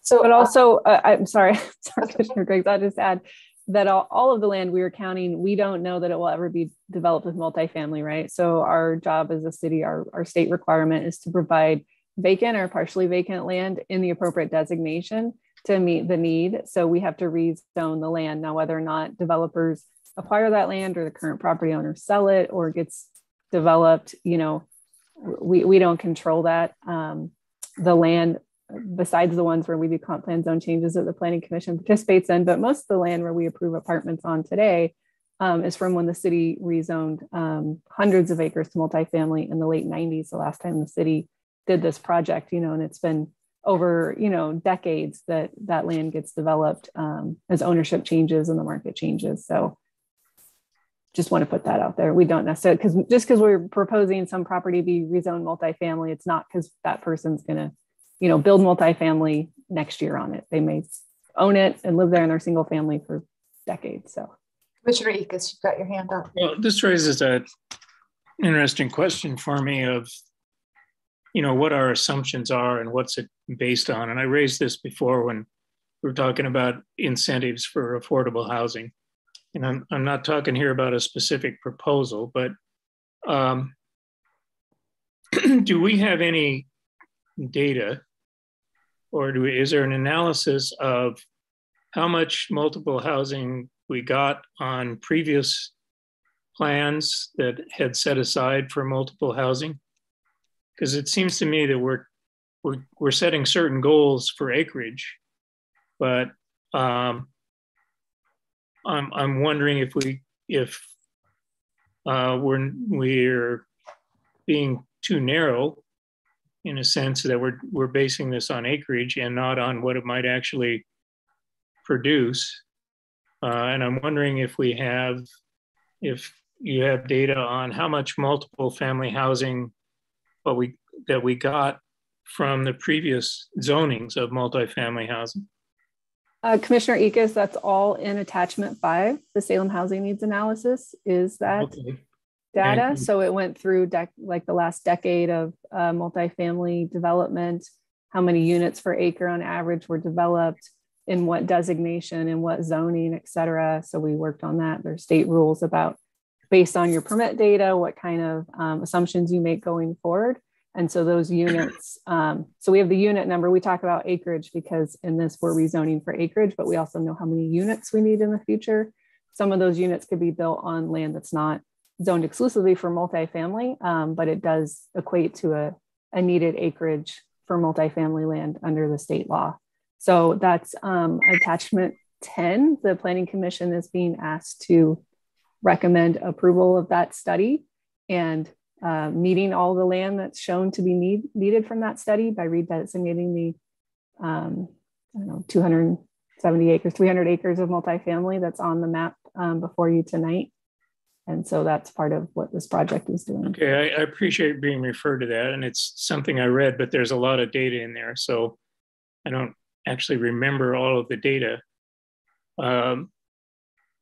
So can you just summarize for me what we learned from previous about what percentage of? I think Eunice can tell you the units per acre that we generally get. So where? Well, no, I'm not sure. I'm not sure I'm getting I'm framing the question right, or that you're understanding it. We have in the past had before this change, we had a certain amount of zoning for multifamily housing. What I'm trying to get is a sense, and I can go back and reread the report, but I'm trying to get a sense of whether we got how much actual multifamily housing that produced. Like, did we get of the acreage that we set aside, how much of it was actually used for multifamily housing? Is that number in there, or? You mean from the land we redesignated in the 90s? Yeah, I think that's the question. Yeah. No, I don't think we've done that comparison of all of those parcels to see how many are still vacant. What we did instead is we looked at all the land across the city when we did the study to see what was vacant, what or partially vacant, what was designated multifamily, and to build off from there. But we didn't go back. I'll say we didn't have a lot of vacant or partially vacant land. And I believe the city designated, I think, 800 acres during that project or something. Maybe Cecilia knows. I think she worked on it when she worked here, maybe. I know she was at the city then, but so no, we haven't done that comparison of acreage, but you know, that's where our multifamily land has generally been built, and we can tell you how many units have been built per year. We have that data, and I believe it's in the documents. Well, thanks, because I did read it, but I'm not sure I remembered that particular information. It's good to know that I didn't remember it because it wasn't really in there. I could just go ahead, Eunice. If I could just quickly add, so like Lisa was saying, there's pretty strict requirements in terms of from the state of how we do that analysis and what assumptions we can use going forward. And so we've done that, but you're right in that the focus very much is on acres of land designated the correct way to get multifamily housing. The state has, since we did the H&A, passed a new law that requires cities like Salem to do an actual housing production strategy that looks at incentives, et cetera, other ways to actually produce the housing on that land. And if this H&A is adopted through our Salem, that would be a next step that we would do, actually come up with the strategies and come up with how do we actually produce it. Yeah, and if I can put this in context so that I don't get a lot of blowback on it, I'm just trying to get an understanding. I mean, I asked the question before about, you know, if we had any data on what incentives worked and didn't work. And so I'm not really having any, I'm not objecting to anything here. I'm just trying to see what information we have, what we don't have, what assumptions might be based on. And that's all. I don't want it to be interpreted as I'm got some objection here. I'm just trying to get a sense of whether or not, you know, what the possibilities of our assumptions that we're doing, including what I know we have to meet state law, but just trying to get a sense of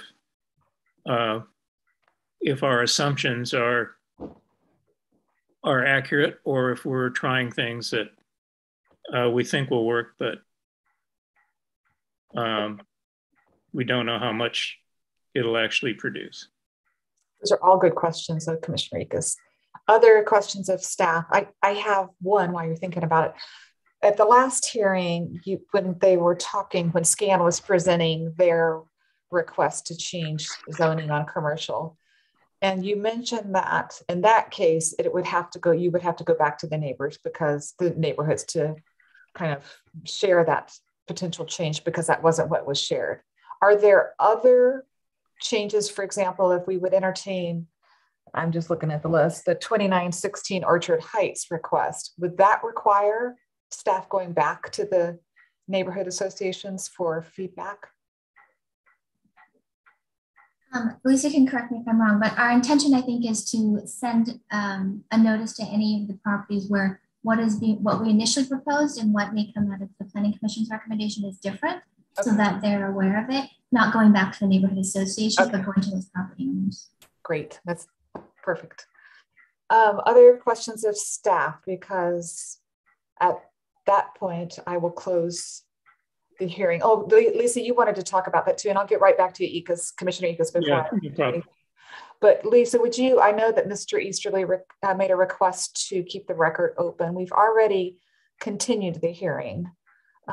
So that's that discretion then of this commission. Right, so the Planning Commission has a discretion. I know a lot of times we get these requests and the Planning Commission has to because it's your first public hearing, but it's not your first public hearing on this item. So you're not required to hold the record open. You have already actually fully continued the hearing. So you've had 2 full nights of testimony and written testimony.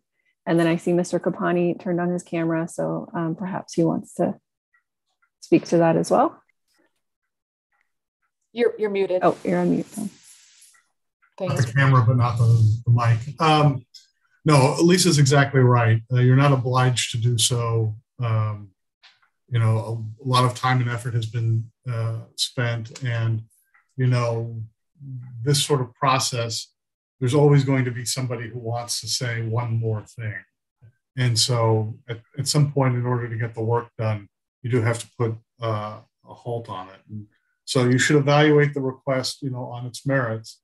And if, you know, if you think that it's worthwhile to continue the matter, you're certainly free to do so, but you're not obliged to do so. Thank you, Mr. Kopani. Commissioner Levin, you had your hand raised. Yes, and it relates to the comments from Mr. Easterly. I had a question for staff, or maybe specifically Eunice. Do you understand the request of Mr. Easterly and the errors that he's pointing out or is citing? Yes, I'll defer to Lisa. Punt. Hey, great. Mr. Easterly has submitted his request to city staff over the last, I would think, 3 years. They've been evaluated. We've had a lot of back and forth, planning staff, public works, survey, legal staff, the city attorney. He's conveyed them to the city council. Yes, I think so. I think so. We reviewed various issues with Mr. Easterly. As far as our Salem, those issues that he's bringing up are not part of this project. So I think that's really important. We want to get on the record. They're not part of our Salem. And we continue to have conversations with Mr. Easterly outside of this project to see what we can address or not address, but they're not related to this project. Okay. Commissioner Ickes, and then I'll go to Commissioner Goebel. And I apologize. I've gone through my notes and a couple others. I think it was Mr. Felton. I was talking about the West Salem, it's in West Salem. And he also made a reference that he thought there was a code violation because there was no traffic study.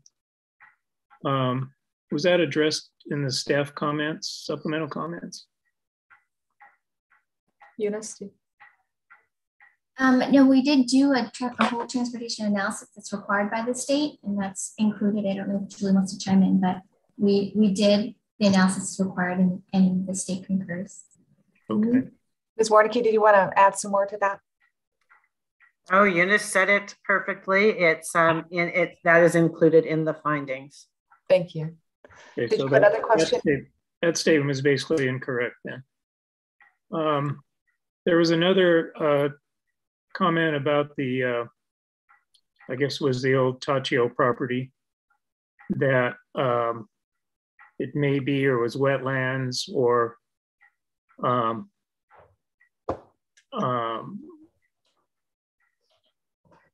and I'm wondering, there was a comment on a property that I can't, in the comments previously, I'm not sure it's the same one, about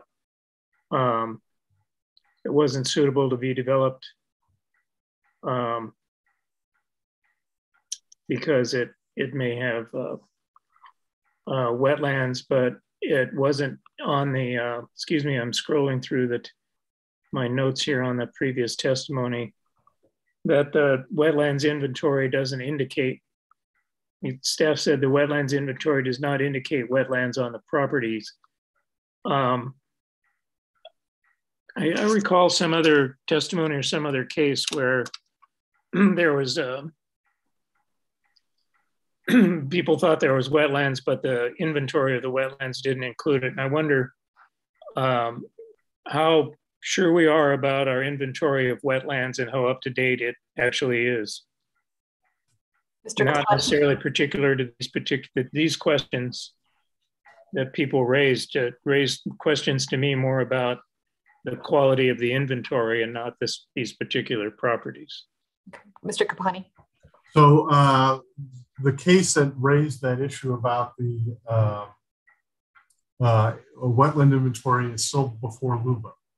And so we argued that a couple of weeks ago, and we're awaiting a decision on that. But the city's position is that the inventory as it is currently configured is legal, and that when we do some Rule 5 planning, that the inventory will undoubtedly be looked at as part of that process and will likely be amended.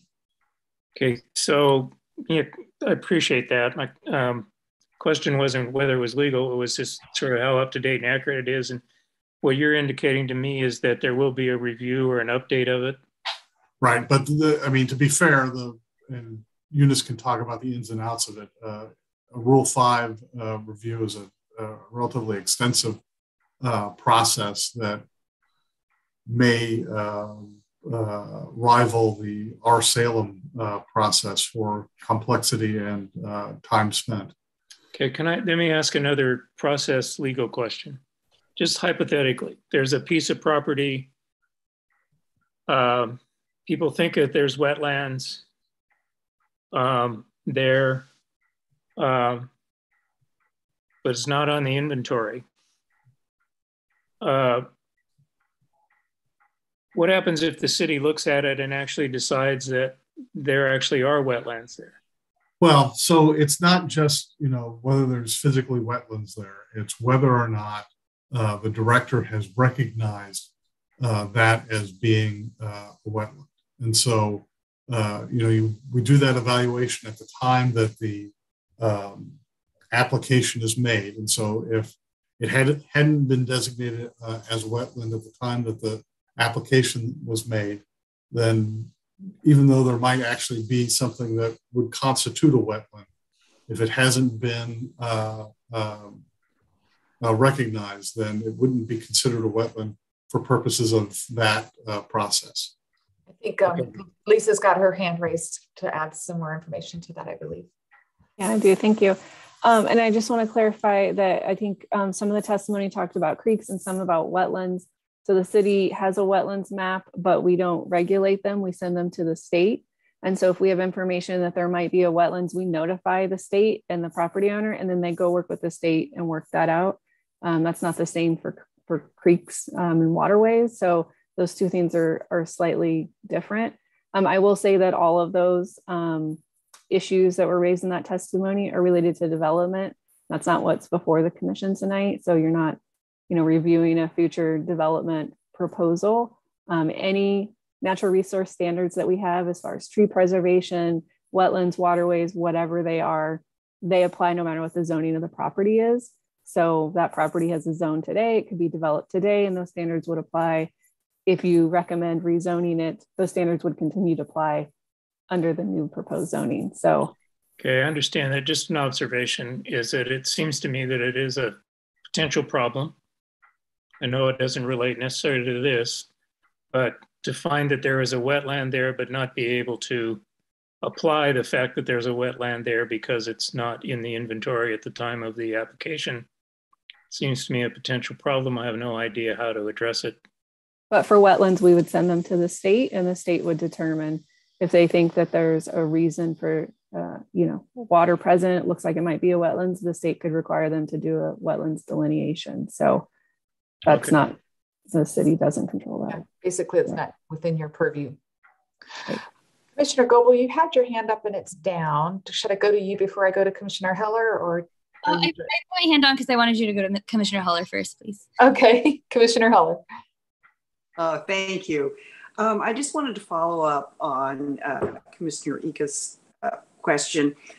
I think one of the things he was driving at, and excuse me if I'm misinterpreting it, but was the how current the stream categories are. In other words, when was the last inventory of streams done for Salem? The one that's considered the acceptable plan.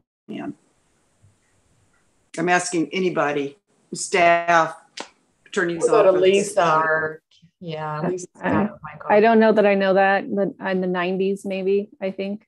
So I will remind the commission that you wrote a letter to the council asking that that update be funded, and the council agreed to that and has said that that would be a public works work plan item after our Salem is adopted.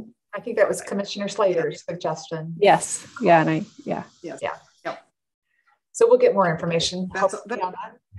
Thank you. Commissioner Goebel, are you ready? Apologize, my son's getting his TJs on, so if you hear crying. Oh, that's so cute. I just wanted to, so unrelated to what we're talking about, so I just want to make sure that other commissioners had a chance to speak, but I wanted to just put it out there that I understand the importance of weighing this entire proposal on its merits and considering the facts at our disposal. And I understand and agree with the fact that I don't think that additional testimony is necessarily productive. And but I would also like to just mention and put it out there that for myself, as well as Commissioners Fott and Ickes, that with us having not been a part of the work sessions to get to this point, I just want to acknowledge that we are to some degree, treading water to keep up with all of the information that is vital to making a sound determination on all the merits of this proposal. And so I would entertain potentially continuing the hearing for us to be able to consult with staff, read through the testimony we've already received, and consider all of the different reports and work studies that we've already had. So I guess I'm just saying that I would definitely like to entertain, and if Commissioners Fott and Ickes want to provide their perspective on this as well, continuing the hearing for us to have that additional time. Okay, so are there other questions of staff at this time? Is there a motion to keep the record open? Commissioner Ickes.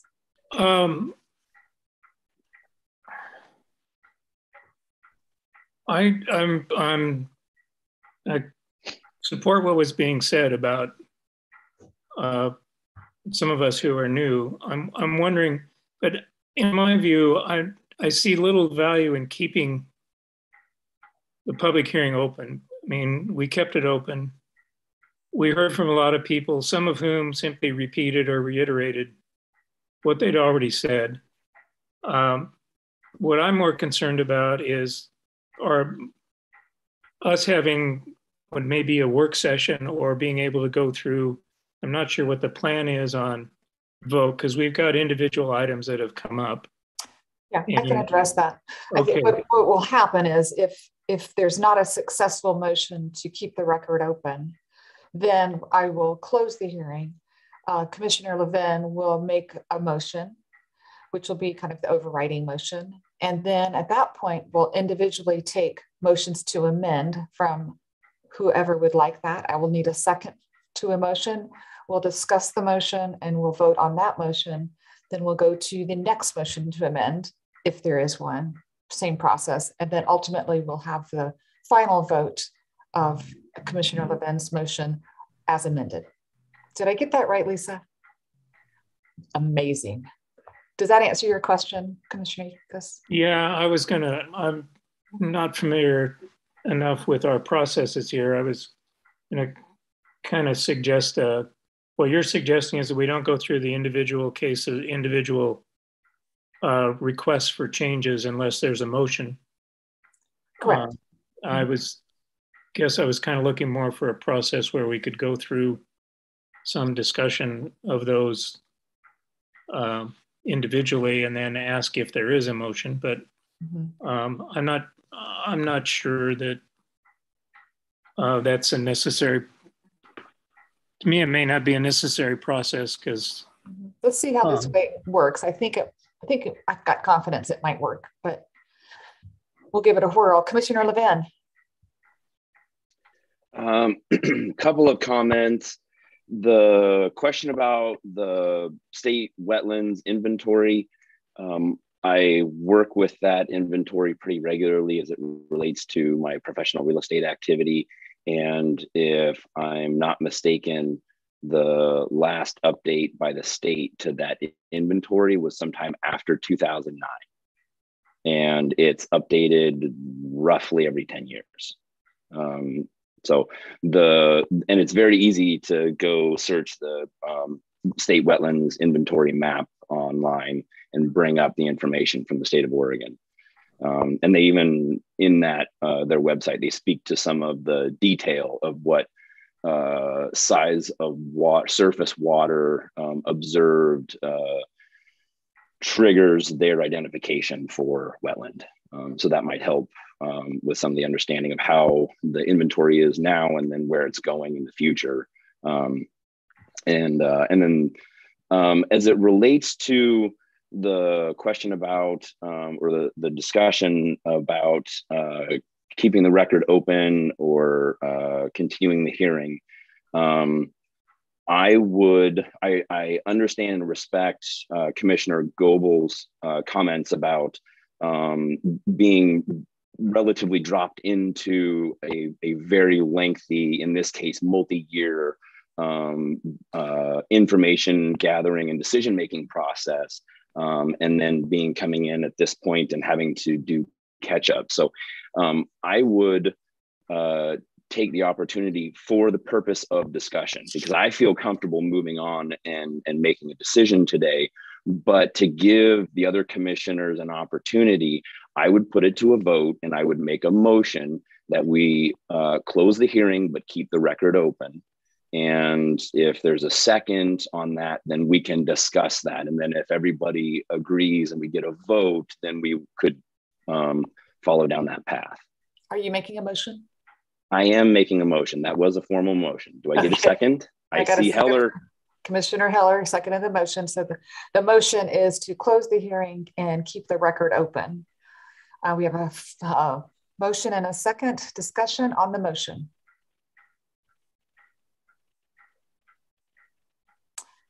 Commissioners, any comments?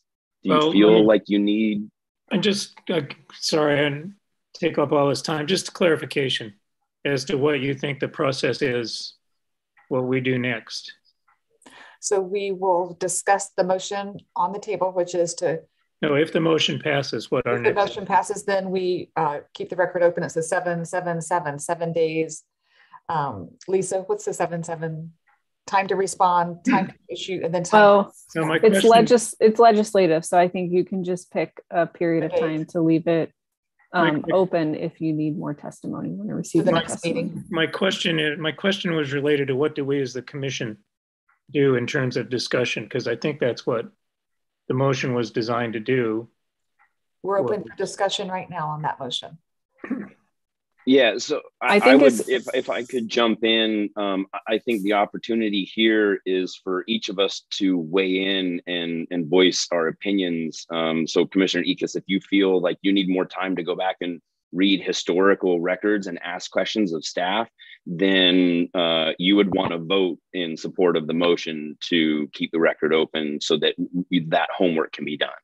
Yeah, I'm not going to oppose the motion. I'm just trying to understand. I mean, I think the motion's fine. I'm just understanding what it means for what we as commissioners do if this motion passes, and how we proceed in discussing the various proposed zoning changes or proposed changes to the comp plan that has been proposed. Lisa? I think the process that Commissioner Griggs, President Griggs described as far as a motion and then to change something on the map and discussion would just happen 2 weeks from now instead of tonight. That's what the motion would do. It would just delay that discussion the 2 weeks and would allow more testimony to be received, written testimony to whatever date the Planning Commission chooses. Okay.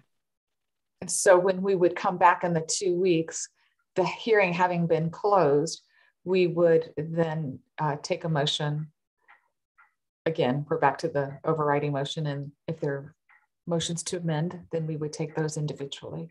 So basically prolonging the discussion from tonight for 2 weeks to allow you more time if that's what you feel comfortable with. Okay, just so I understand where I'm coming from, I'd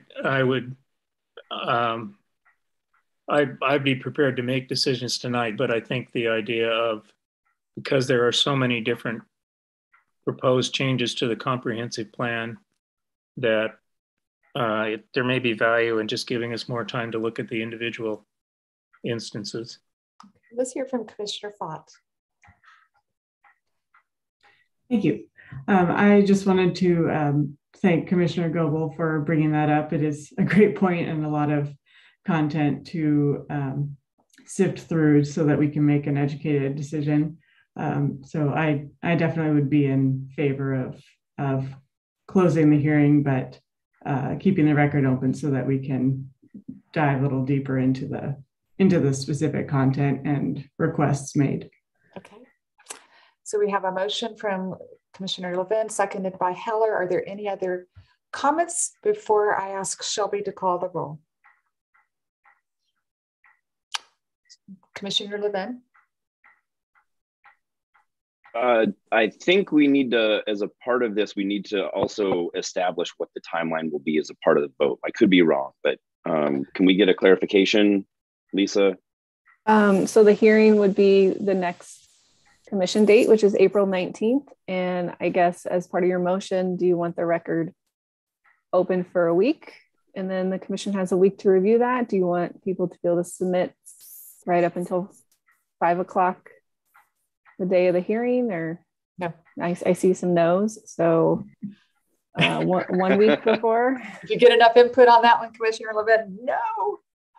So that would be Tuesday, April 12th at 5 p.m. I will just say to the commission, you know, on a long range project like this, that is going to go to council, people will continue to submit testimony to staff. That what it means is after that date, we won't forward it on to the commission for consideration. It would just be held and sent to the council later. So, Commissioner Fott, do you have your hand raised? Yeah, is there a minimum amount of time for the record that the record needs to be held open for us to prolong the vote for 2 weeks, or is it arbitrary? Not for legislative decisions where there's no applicant. So, are you considering suggesting it be a shorter amount of time to accept testimony, or? Well, I think I do agree that I think from a testimony standpoint, I think that we do have a good cross-section of where people stand, particularly based on some of the repeat testimony that we heard tonight. Mm-hmm. And for, at least for myself, I think this is more specific to being able to actually read. Digest it. All of this. Yeah. Okay. Yeah, I hear that. I don't believe you have to allow any new testimony. You could just close the hearing, close the record, and continue deliberations in 2 weeks.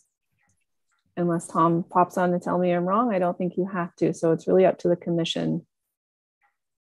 You did have that request, and if you are going to delay the vote by 2 weeks, it's up to you to decide if you really want to receive new testimony. Tom? No, that's correct. You could close testimony in the record and just continue the deliberative process until the next hearing to give everybody more time. And so, but you do have a motion that is slightly different than that. So we need to vote on that first. Right. Okay. So Commissioner Levin, do you have your hands raised? I would accept a friendly amendment to my motion if from one of my fellow commissioners, if they feel that it would just be better for everyone to close the record as well and extend deliberations. Before I get to you, Commissioner Fott, Mr. Kopani, is that going to be clean enough for your comfort, or would you rather us vote on the motion on the table first and then entertain a different motion? Well, I always listen to my lawyer.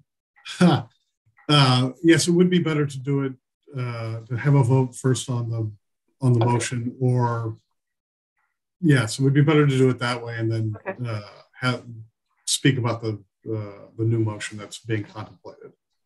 Great. So any more, Ian, Commissioner Levin, your hand's still up there. Okay. So sorry, it didn't get lowered. That's okay. So we have a motion and a second from Heller, a motion from Commissioner Levin, second from Commissioner Heller, and then to keep the record, close the hearing and keep the record open. The current motion is I think we identified 2 weeks, or did we specify, did you change? 1 week, 1 week. So that's the motion. Any more discussion on that before I ask Shelby to call the roll? Shelby, would you please call the roll, signify by saying aye if you're in favor of the motion, or nay if you're not in favor of that particular motion. Commissioner Augustine? Commissioner Ickes? Aye. Commissioner Fott?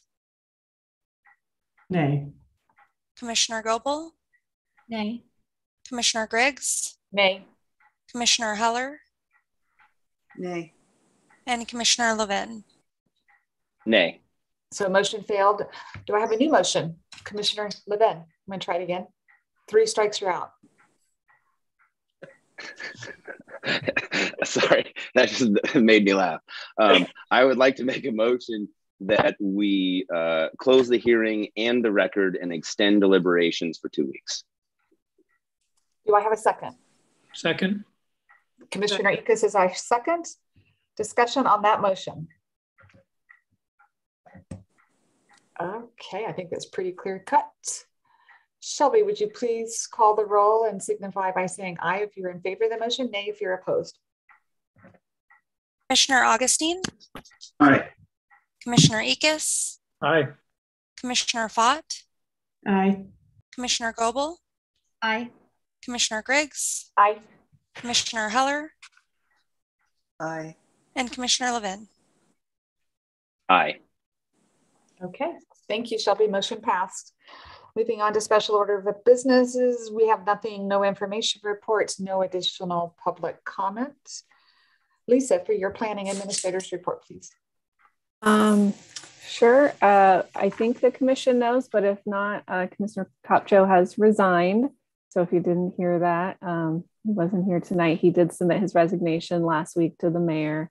So that's sad. I know we will all miss him. And we just got a full commission, so we'll have to wait for the council to appoint a replacement. Separate from that, we do have one hearing scheduled for our next meeting, a comp plan zone change, hopefully not too taxing. And we do have our second sign code work session scheduled for that night as well. And then we'll have deliberations for our Salem. In the 2 weeks between now and then, if you have any questions about the Our Salem project, feel free to reach out to Eunice or to me or to both of us. We're happy to answer any questions or meet with you or anything that would be helpful to you as you work towards deliberations. And I think that's it. Lisa, would you mind if as you collect questions from our colleagues, if you could share the question and your response to all of us, just so that we don't ask redundant. Sure. That'd be awesome. Absolutely. Yeah. Appreciate that. Questions for Lisa? And still no idea about when we're going live, right? Any other questions or comments for Lisa before Commissioner Ickes? Thank you again. Here's my question. This hearing and this process has caused me to raise a few issues that aren't necessarily specific to an individual case, but are kind of generic to the whole problem and approach. So I guess I'm wondering, I'm seeking some guidance here. Would it be more appropriate, or would it be better if I submitted those questions to staff in the interim, as opposed to necessarily raising them here? Because questions I raised here are questions that are not questions that just came up at this moment. They've been things I've been thinking about. And I think it's more appropriate to do that. Okay. In fact, that's what I was going to tell the new commissioners. There are times, not often, but there are times when I get the staff report package, because I'm old school and I get it in paper, that if I have a question, I can get staff to respond to it and use their time, not during commission hearings, to do that. And they will always share it with the commission if it's relevant, but you can get a lot of work done outside of the commission hearings. Yeah. Thank you for that guidance, and that will help keep me quiet maybe. And it's great to have you on board. Any comments for the good of the order? Commissioner Levin. Thank you so much. A couple of comments for good of the order that I just wanted to point out, because I've noticed a couple things through our last few hearings that have repeated a couple of times. And I was texting with Shelby about bringing this up. And so for those in the public that are watching the live stream or that are here participating in the hearing, some technical recommendations, especially if there's any chance that you have spotty bandwidth when it is your time to speak. Some things that help with that bandwidth is one of the participants this evening noted that they might turn off their video, which does help because video and audio are each absorbing bandwidth of your internet usage. The other thing that actually a lot of people forget about is your cell phone. If your cell phone is on Wi-Fi and you're sitting next to your computer, your cell phone is using up about half the bandwidth of your internet. And so if you turn off your Wi-Fi or turn your phone to airplane mode just during the hearing, I have this even in my office that I will notice that I don't have glitches in the stream of the Zoom hearings. So a little bit of technology advice for all those that are participating. And then something that has been bugging me a little bit is folks' refusal to give their address when testifying. And I testified in front of Planning Commission when I was a youngster. I was probably in my teens, early 20s, the first time I testified about something. And I gave my address. And at that time, it was in person, but it was recorded and those recordings were distributed. So my name and address went out citywide to anybody that was willing to look at it. So I would encourage all those that are participating or watching the live stream, if you're thinking about participating and giving comment on a hearing, be prepared that you're going to have to give your address. It's a reality of life. It is a responsibility. And if you look, all of us Planning Commission members, all of our addresses and phone numbers are readily available to the public. And so I find it somewhat disrespectful, the volume of people that are starting to come through and give testimony. And a lot of them haven't certainly been in front of Planning Commission, but I think there's a misnomer that, oh, because it's on Zoom and it's on the internet, well, now it's worldwide and everybody has access to my address. And the reality is that before we were on Zoom, if you came and spoke, it was going on the record and that record was going public. And so it's a responsibility. If you want to come give testimony and speak, you got to give your address. It's just a reality. Lisa, you want to respond to that? I see your hand is up. I did just want to mention, and I know people don't really understand and we don't tell them that one of the reasons we ask for their address is because they are then part of the official record for that case and we're required to notify them of the decision, their appeal rights, etc. We can do that by email. We do it by email if we have their email because it's much cheaper. It's like basically free versus printing and mailing it. But I'm glad you brought it up, Commissioner Levin, because I had meant to bring it up to Commissioner Griggs about if maybe the Planning Commission wanted to say something to people at the beginning. I mean, maybe you want to say, if you don't feel comfortable giving your address, will you put it in the chat? We had a few people do that, and that was good because then Shelby could get it for the record. Everybody that is in the Zoom meeting, we do have their email address, so we do have a way at least to keep them part officially of the record. And this was never really a theme before, like you said, Commissioner Levin, in person, everyone said their address. I will say at City Council, though, they always give them the option just to give their ward and not their address has always been, which for land use cases, then we get a sheet of like 10 people and they wrote their ward and we couldn't mail them the decision. And so it wasn't that helpful. Mm-hmm. So I was just wondering how the rest of the commission feels, if you should continue to push people to give their address on Zoom since it seems like people are feeling uncomfortable with it, or Commissioner Ickes and then Commissioner Fott. Well, I have to agree with people who said that I think it's helpful to know the address or the ward. And I think it also establishes a degree of credibility to do that. But if we don't have a requirement for that, I can also understand why people are reluctant to do that because, as a commissioner said, you know, when he testified, he put his address out there for everyone to see. And I'm not sure everybody feels comfortable with that.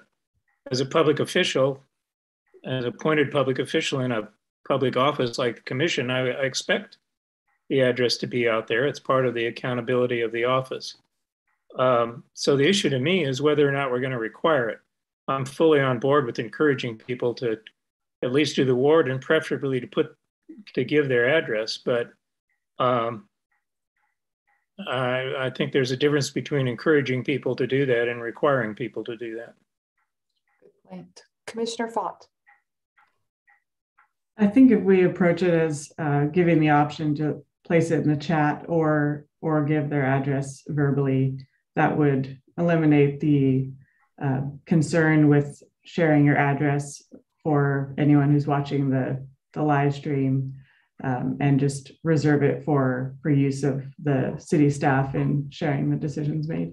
Mm-hmm. Other thoughts? Because it sounds like from Lisa's comments that even if they don't share it in the chat, we have everybody's email, so you can notify outcomes via email, right? I want to be as inclusive as we possibly can, and it's rare that I disagree with my colleague, Commissioner Levin, but I can understand why certain folks may feel uncomfortable sharing that. And if we have a way of notifying them through email, the challenge will be when we go back live, then what do we do? So, Mr. Kapani, you have your microphone on. Yes. So I think this is probably a matter that bears further discussion. It may require an amendment to the bylaws. If members of the commission will, sometime between now and the next meeting, take a look at rule number 7 about the conduct of hearings on land use matters. The bylaws do indicate that each person shall give his or her name and address in an audible tone of voice for the records. And so, you know, there's nothing magical about saying it out loud. If we have a way to get the addresses, we can probably devise that so that people aren't feeling quite so exposed. But as the rules currently stand, folks are supposed to do it. Are we an anomaly, our city, or do other cities do it differently of ourselves? Lisa might have a better idea of that. I don't know the answer to that question. No, I don't think we are. And again, you know, land use under state law, we are required, like when somebody participates, to then give them all the mailings, right? They get the notice, they get their appeal rights. And if somebody else appeals it, they get the hearing notice. So we keep them notified throughout the process. And so that's generally been by mail. I think we're one of the few cities that allows email to take place of mailed documents. There are many smaller cities that mail everything to anybody that participates. And because we're such a large city and we do so many mailings and it's so expensive, we do a lot of them by email if we have the email address. So no, I think most cities get the address. And then if they don't give their address, then it's really, it sounds like based on our bylaws, your decision if you want to allow them to testify. Commissioner Fott. Yeah, I'm going to amend what I said earlier. I think if it really does come down to, we simply need it for notification, then email would definitely be the most inclusive approach possible. Okay. And would not expose people unnecessarily.